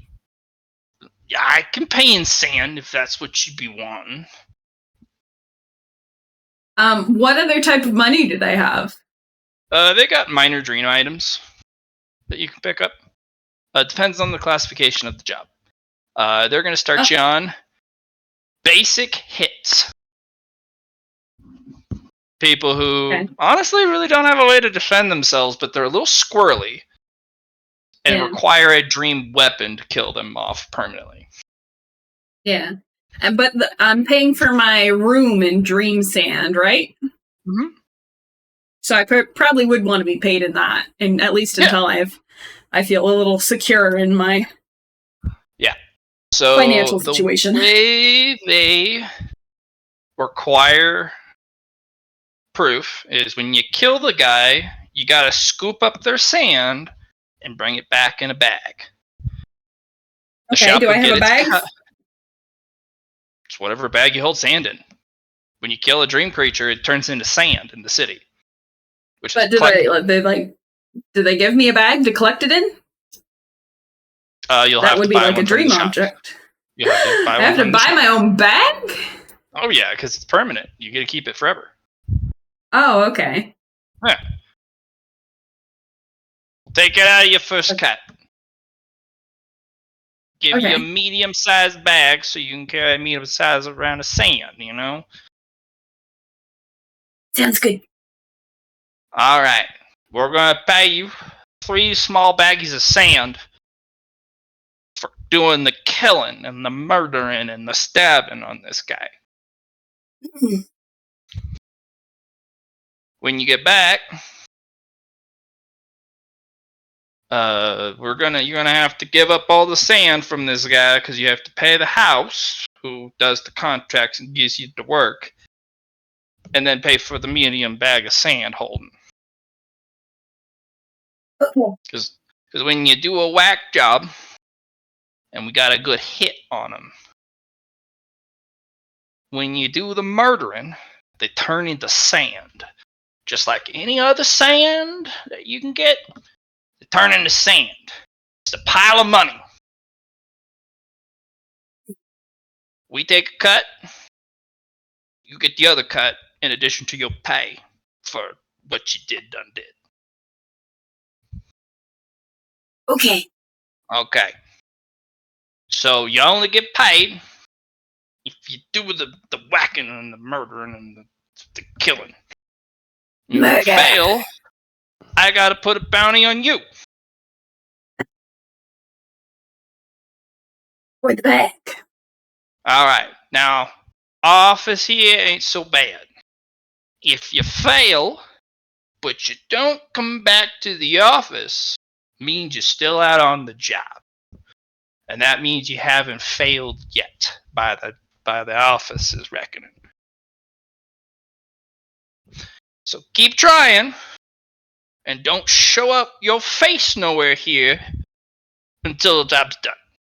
Because if I sees your face and you haven't completed it, it means you did the failing and the bad, and you sucked at your job, and now we gotta kill you.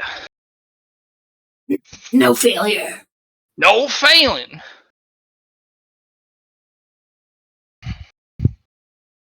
Alright, so, to get back to the office, here's a map for the new guys. You need to give this back, but you're gonna need it for now. Because the office changes when the street changes. And it moves. And fortunately, the old boss found us a stable location, so it only changes 77 times. But it does it in the exact order every time.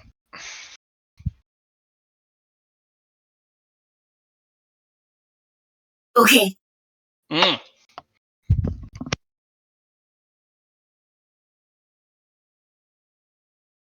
Alright. Cool. Take this piece of paper.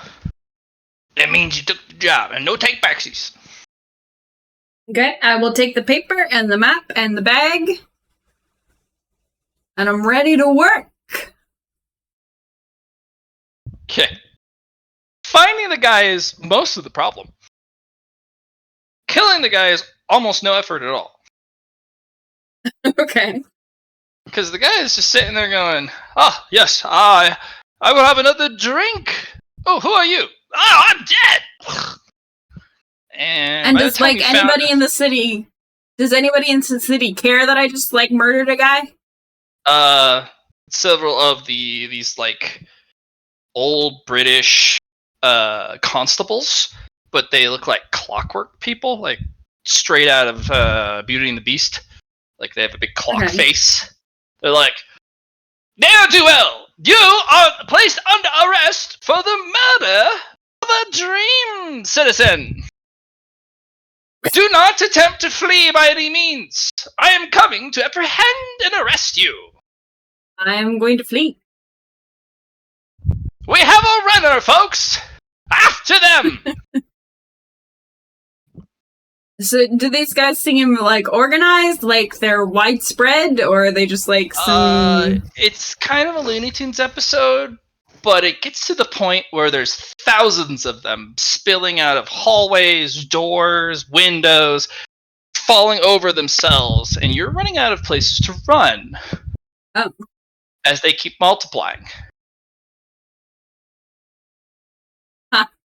I feel like somebody should have given me a heads up on this.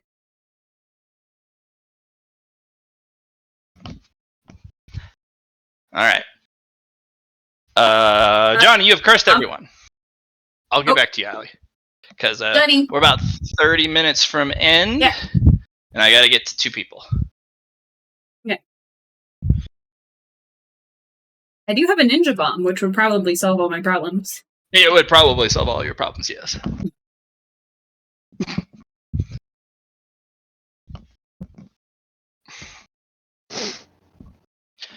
Johnny! Hey. All right, what do you want to do? So after my speech is over, I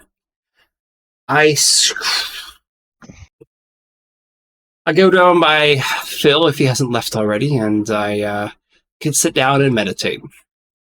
Okay. I will enter. sleeping. Cool. Yeah, I'm going to enter the inner world, and I'm going to do some gardening. Okay. The master farming tools. I'm going to use those. Yeah. And I'm going to till some soil. What's the other word? Cultivate the land. Yeah, cultivate the land. Yeah, I'm also going to trim the plants that are fruitful, which are the fake plants. They like the attention. Yeah. So we're gonna roll some things. All right, inner garden.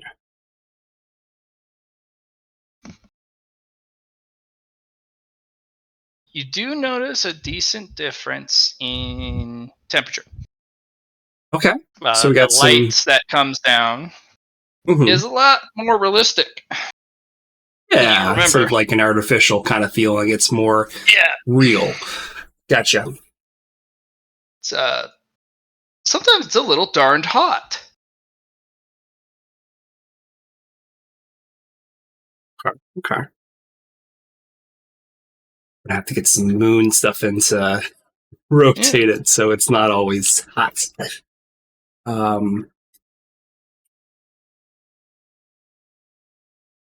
One thing I was thinking I could do, and I'll do this after I harvest the fake plants, is I could attempt to use the gravity stone, and this is one of the reasons why I wanted to get in the first place, to connect the world tree and the starseed, and have them orbit each other in a sense. So it kind of goes around the world tree instead of just staying in one spot. So the shade can then come from the world tree and affect the plants around it. And like it's almost like a dark side. So it's not always so hot in one specific, in like the whole area. So I'll try that after I roll for my fate points. 32 fate points. Ooh, 9-8. Nice.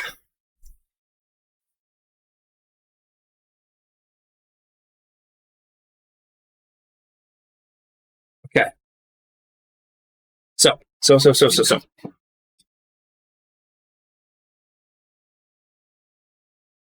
I'm going to take 10 of those fate points, and I'm going to make a new plant, another fate point plant. Okay. Is gonna bury another one? Gonna bury another one. Gotta start another patch. Okay. I'll plant that down. It's 10. It's 10 per currency type. So if I have 10 boons, 10 destiny fragments, 10 fate points, bone coins, up and up. Plant 1 or 3? I want to take 1 because I want to have 22 available to spread the love. So I'm going to give 5 fate points to Indrid. All right. Indrid, plus 5. 5 fate points? Yep. Johnny just gives you 5 fate points from his garden. Wow. Because I realize that I don't have the opportunity to save them like other people because that's just how the world tree goes now. But if I give them away instead of, using them for myself, other people can have an increased threshold instead of just the way I do it. And then you can borrow their stuff. Exactly. See what I did there? Nice. You can grow your own fate points, but you have to give it to people for them Yes. to permanently get a refresher. But if they're in the friend network, you can just steal their fate points anyways. I had to mentally go through it a bit. Yeah, I just had to work it. It's like, you can't hold on to them, John, but you can give them away. So yeah, I'm going to do that. Yes. That's tasty. Yeah, get some back from when you use for the world tree. So putting back into your investment. That's the way we'll look at it.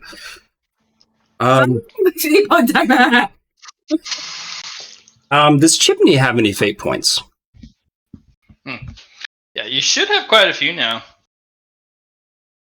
Yeah, I have. He's got 3. 3? All right, I'm going to give him 3 more. So 5, 3, 8. 8 minus 22, which is 16 left. I'm going to give the wood sprite 3 fate points.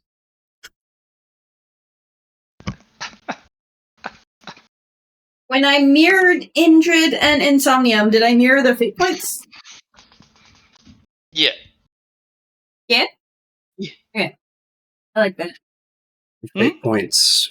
But if you burn one, it burns on both sides too. That's fair. That's fair. Yeah.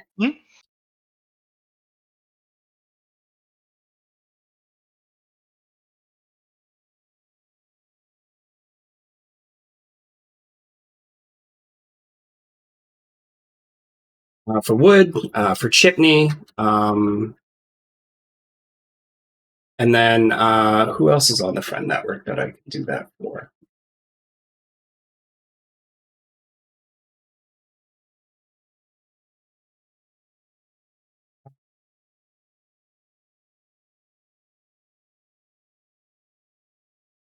The Sand Knight uses fate points, so we'll give him 2 fate points for the sand. And then we'll give some to Crystal Crab. Crystal Crab doesn't have fate points, but the Crystal Crab has a mirror point. Can the Crystal have fate points as well? He has upgraded his fate currency to Destiny Fragments. Oh, cool. He only has 1 at the moment, but he had to do a conversion, and that's what he rolls now. Okay.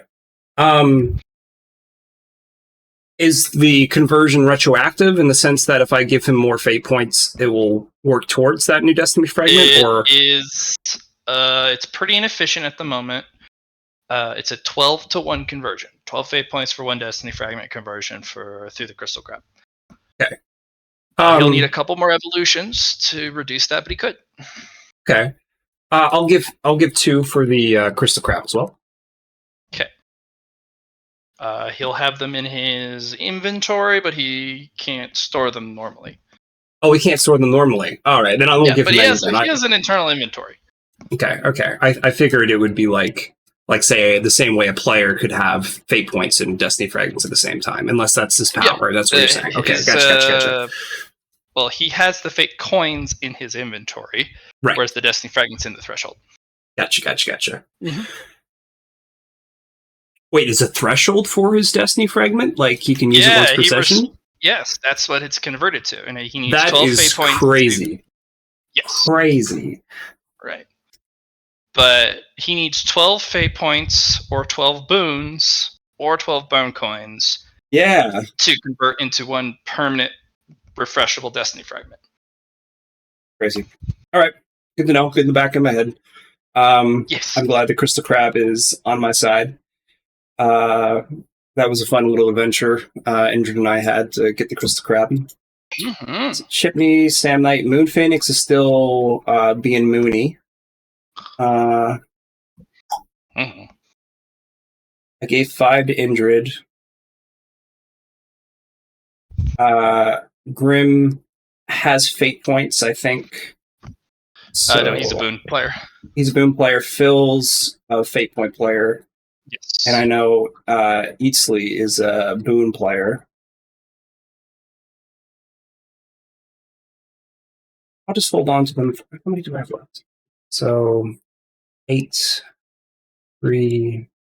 Yeah, I'll just hold on to them. All right. Awesome. And then I would like to work on the death plants, if I can. Oh. Your your plants, yeah. Okay. Yeah. So the death plant is a treasure grade plant. It was given the death gem, superior evolution molten bones to help cultivate it.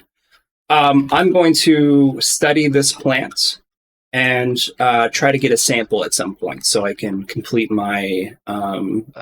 It my is quest. healthy enough that you're able to study it. It's not full adulthood yet. Okay. And it is yet to blossom, but that may not be good for anybody if it does. Mm-hmm. What do you currently know about it? So I don't repeat myself.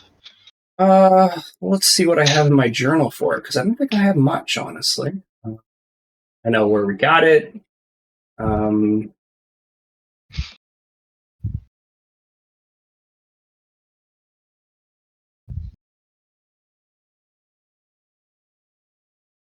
No, I don't.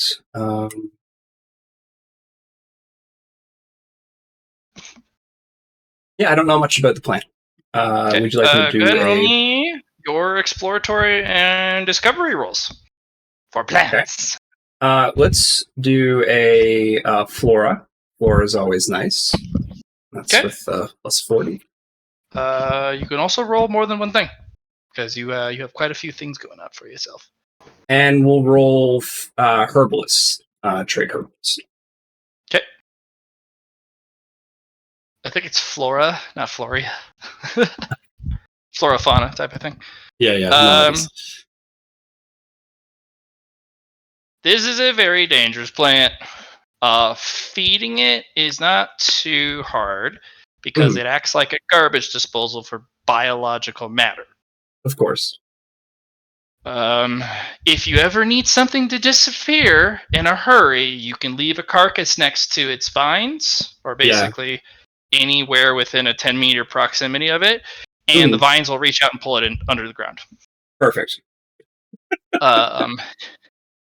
It loves hemoglobin. Oh man. That's and it is not particularly too picky about the red kind. It'll gotcha.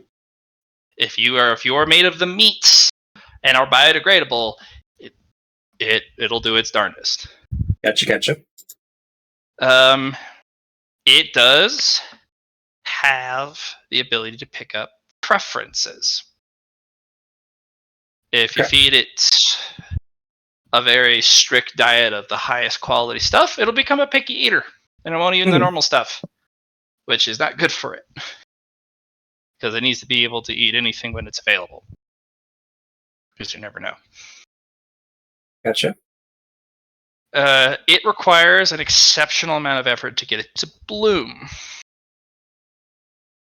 But if it does, everything living within a 10-kilometer radius dies.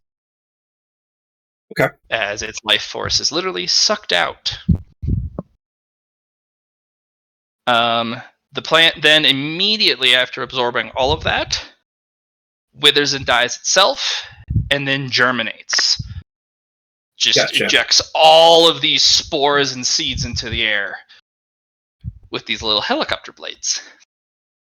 Oh. And these death spirals flow off into the air currents. Most don't make it because the environment in which it is required to actually grow is very hard to come by. It would have to fall into some sort of carcass or some sort of rotting mulch. It has to have death all over it. Yeah. Fortunately, you can engineer it so it's easier to do so, especially with your mastery of plants and understanding what they need. You also have a family member who can turn into a rot sprite. Do some stuff with it. Yep. Yeah, so you could provide ample area. These will never germinate on their own. Right. They will never bloom in their entire lifespans unless a very specific series of events happens, such as a battlefield like a really bloody battlefield happens nearby, or somebody goes out of their way to defeat it, specially, or there's been a massive die-off to a plague. Like, it requires a truly prodigious amount of death in a very short amount of time for it to actually germinate. Yeah. Otherwise, it just sits there. Yeah. It is extremely poisonous. Of course. It has probably one of the most lethal poisons once it becomes a full adult that you can find, because it lets off this smell that attracts critters. Right. And it's like, ooh, come here. Yeah. Yep. And then critters want to take a bite. And it does produce these little itty bitty berries. Gotcha. It has thorns later, which have the poison in it. But the berries are super lethal. They eat it, die on the spot, bleed out of every pore and orifice, and then the plant eats you. Nice. And wipes away all the evidence, wipes away the smell of blood so other critters don't get scared off, and then it sends out that alluring smell. The older it gets, the more difficult it is to resist the smell. And the more berries there are, the more potent it is. It does produce berries very slowly, but if you give it a lot of food and high-grade food, it will absolutely produce those berries like crazy. Does it need to bloom first before it makes berries? Nope. Okay.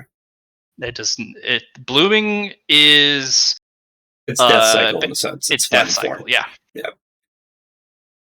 Most of these plants never ever bloom, even if they are to wither and die because there's no food. They still don't have what they need to blossom. They are a little pernicious.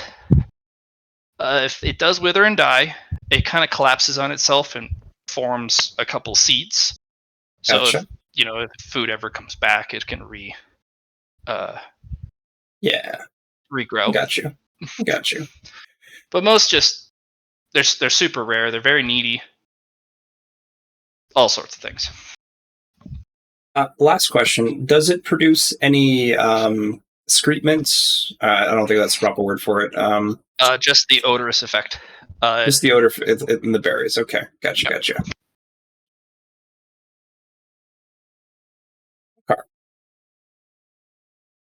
So I might be able to get some berries if I feed it enough, and that would help me complete my quest. But yeah, okay, cool.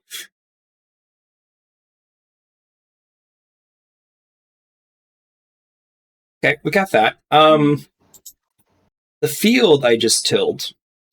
I am going to start planting some seeds.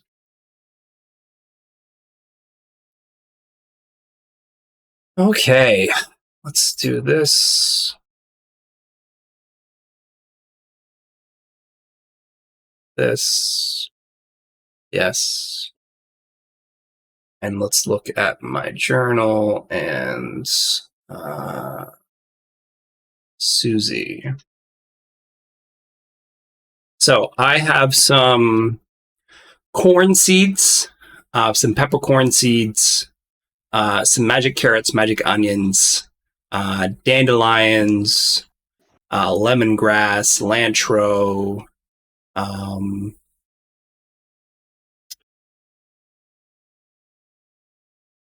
papaya fruit.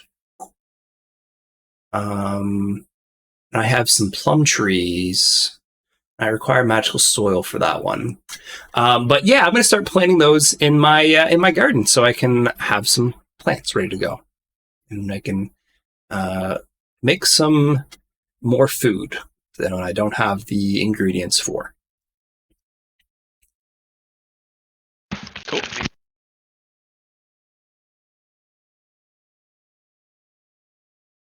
I'm also going to make some fertilizer. I'm going to use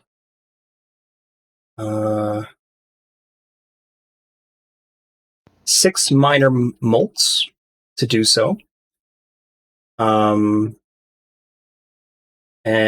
I'm going to add in some aether stones we've been gathering.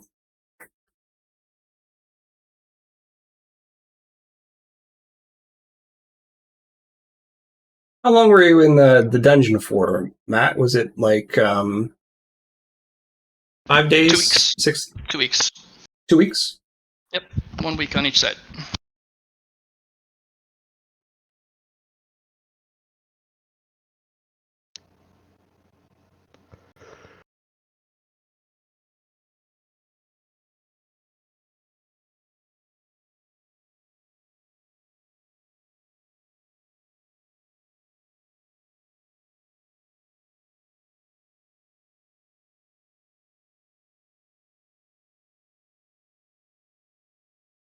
So, and there's 7 days in a week here, right?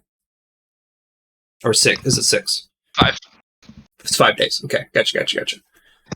So the 250. The gardening and whatnot. Go ahead and roll me 2d4. Hold on, I'm making fertilizer first and putting that into the soil I just tilled.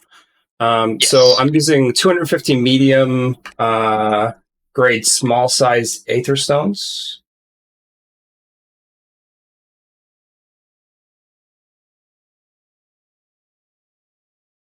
And I'm also using 6 minor malts. And I'm going to mix that all up using my my cooking, my alchemy cooking to make some plant food. And I'm going to plate that all out. And now you're saying do what, sorry, now that I'm on 2d4, please. /r 2d4. And 6. restore 6 sanity. So remove 6 insanity. Neat. Down to 0. Let's see if all right, I'm down to 0. Because you have begun meditation and taking care of the plants in your new inner garden, and this whole process really is restorative. So it's his favorite thing to do. And it's really awesome that she can just do it in her head. That's also in storage space, which is also It's on housing a world tree. And remember, you can always travel back from your world tree to the other ones you've met. Correct. So there's 2 currently, right? My world tree and the Skyhold world tree, which is inside the castle. You won't be able to leave that specific room because the doors will be locked. But you can always go back. Nice. You'll have to... Yeah, the training room. The arenas on the right side will need power. They won't be powered while Gotcha. the raid's not in effect. But you can power them with aether stones. Cool. Hey, that's a cool way to train. That should be neat. The special weapons won't be available on the left side, but all the normal ones. So if you ever just want to hang out and train in a really clean training environment, yeah, all that stuff will be available. Now my question is, can I go to the tree in the next 10 years, not in the raid group, and be like, hey, if you touch this thing, I'm going to fucking kill you? Absolutely. You can go there and literally put up signs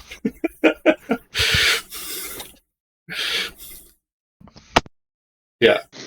Frig. Okay, good. That's awesome. They do make that floor. Just put up a sign that says, if you take anything from this tree, you will be the bearer of this curse. You guys actually technically self-insert yourself into the 25-man raid. Yeah, right? By just showing up and going, we are now a 30-man. And Apollo and Deirdre are like, oh shit, we gotta scale up the boss fight. Here we go again. Oh, gosh. Alright, perfect. Hell, you guys could be in the room because before everyone arrives. And they're like, who the hell are these jokers? Sup? Or your predecessors, bitch. We already cleared this place last 10 years ago to the top. I'm here for round 2 because I want to fight Star Dancer. And you bitches, you better hold on tight. Nice. All right. Okay. Yeah, I'm gonna do the farming's gonna take most of my day, and that's what I'm gonna spend it all on because I have a lot of plants to put in.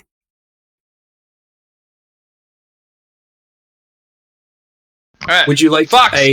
Would you like a roll for the fertilizer, or just say it's done because I passed it?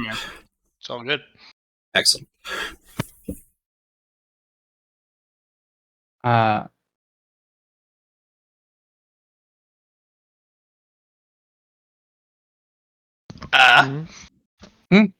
no, sorry, that was something else.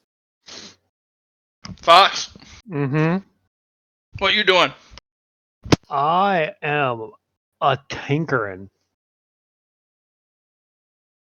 Because I have a lantern that only restores 5 per room currently, but I have 101 balls to upgrade it. And based on what you said prior, every 10 balls will upgrade the amount of dungeon debuff. Well, not so only dungeon debuff anymore, considering we have a spookster that applies it. No. It's 10 upgrades. Lantern's a bit special here. Most monstray, or any major place, is called a dungeon. This is a dungeon mechanic item.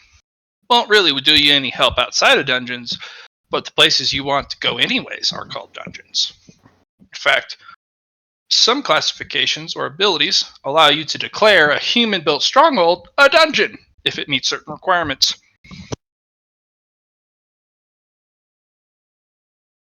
Which will then activate the lantern.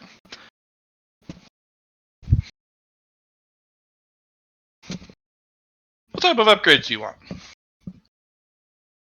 The plan was to upgrade its ability to take in that. What was it called? Terminus? The absorb terminus, and leave it as a quote unquote hereditary thing for the dungeon. Yeah, Terminus will only ever be found in this single dungeon.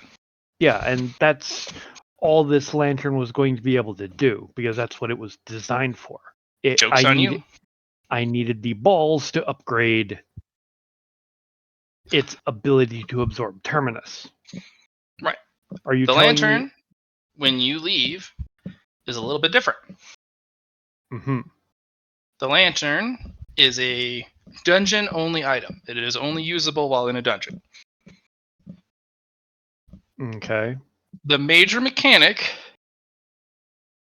of the dungeon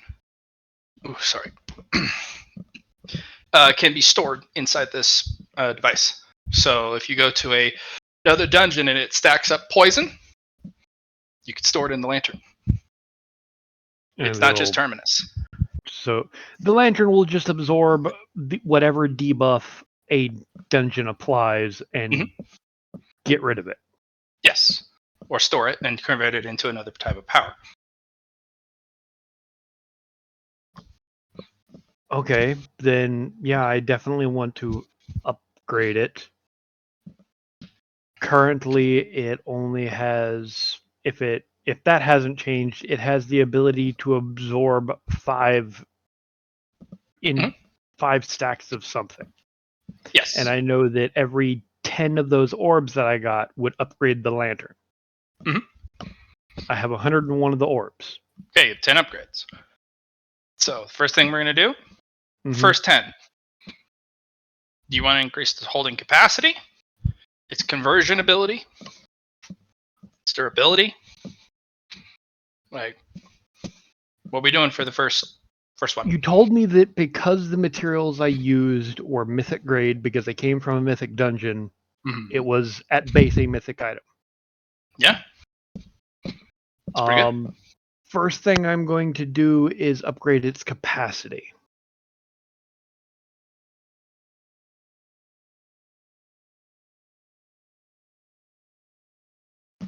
Each upgrade will increase it by 10.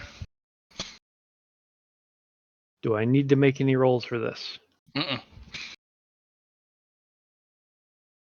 Okay. Any tinkering with it after the balls are spent will need artifice rolls. Okay. And the one ball you will have left over will just be in the lantern, in case you need it. Then I'll put 2 upgrades into its capacity for now. You could also not spend a single point and just have 101 balls like angry hornets in this lantern. And at any point, you just pop the top off and all 100 spew around and clink off of every surface.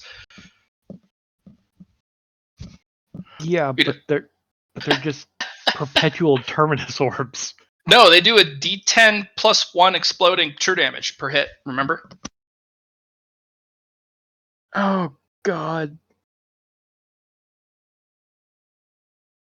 I'm going to keep 11 of these just so I can figure out how to weaponize them.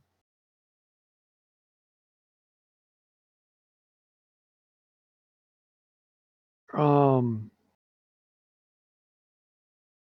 on spending 9. I'm going to put 2 into its capacity, 2 into its durability. We'll do 2 into its conversion rate. Here, I'll write it down for you. Please do.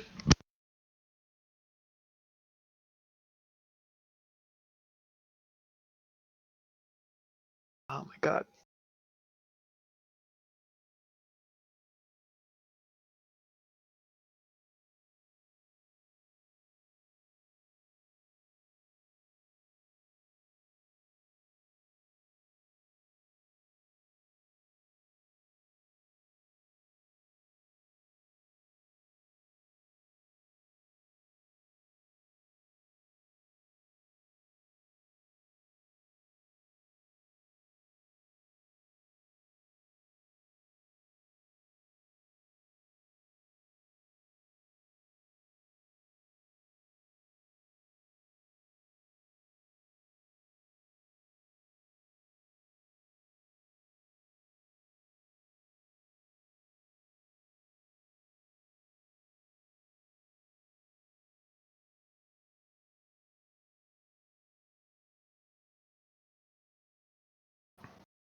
All right, I gotta get going. Talk to you later, Char. Peace. Have a good night, Chuck. You too. He's got another game, I think. What a goober. Mm-hmm.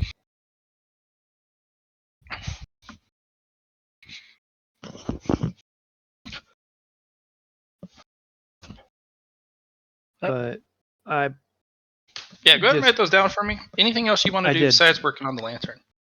Put it in the chat for you. Honestly, I can now work ironstone like it was putty, so Well, seems pretty good. I've got I've got to keep a promise, and I'm going back to the dude with the big ass the ironstone sword that was in the merchant quarter. Cool.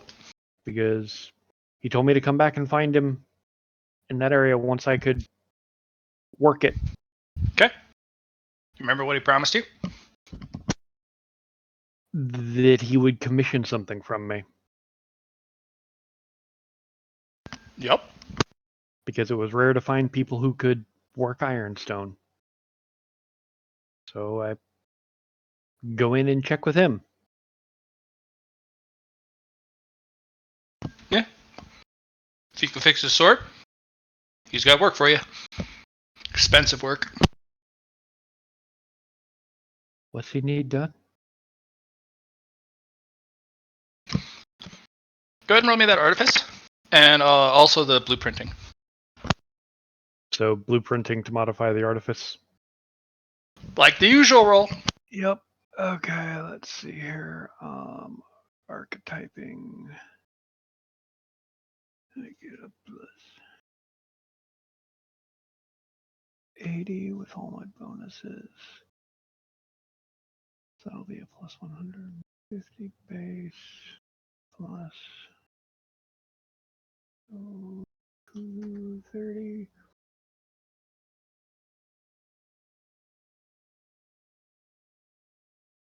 Bah.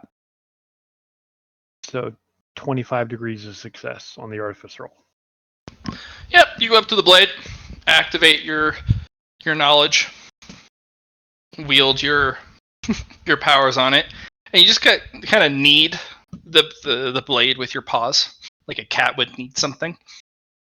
And then you would bap it in certain areas, and then you would pat it a bunch with your tail, and then it looks brand fucking new. And the guy just sits there going, I don't know what the fuck's going on, but the magic fox is fixing my weapon. No. I promised him I would do something fancy for it if I could. And he told me that if it was possible, he wanted something fire. Fire! So I am going to enchant it permanent style because I can to be coated with napalm fire. Oh, from your little salamander basilisk guy? Yeah, because I ate it, so I can produce it. So right. I'm going to coat it. It's gonna cost you 20 merit from your pool permanently to keep the permanent enchant. That's fine. I'll deal with it. Okay. It is worth it to spread my name. Cool. You've got a flaming ironstone napalm fire sword. He's like, I'm gonna need to get a special sheath for this, son of a bitch. No. If you say flame on, flame off, it'll ignite and quench. Neat.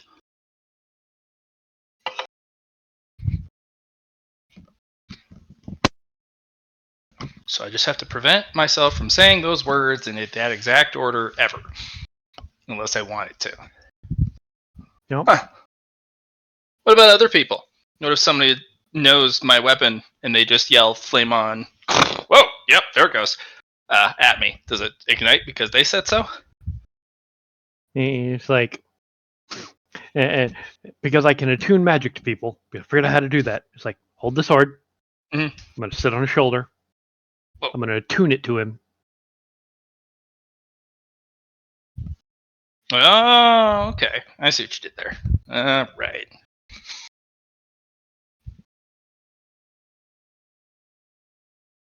See? Mm-hmm. Figured out how to do this while I was getting weird magic and swords flung at me while I was in the dungeon. Cool. Yep. It was fun.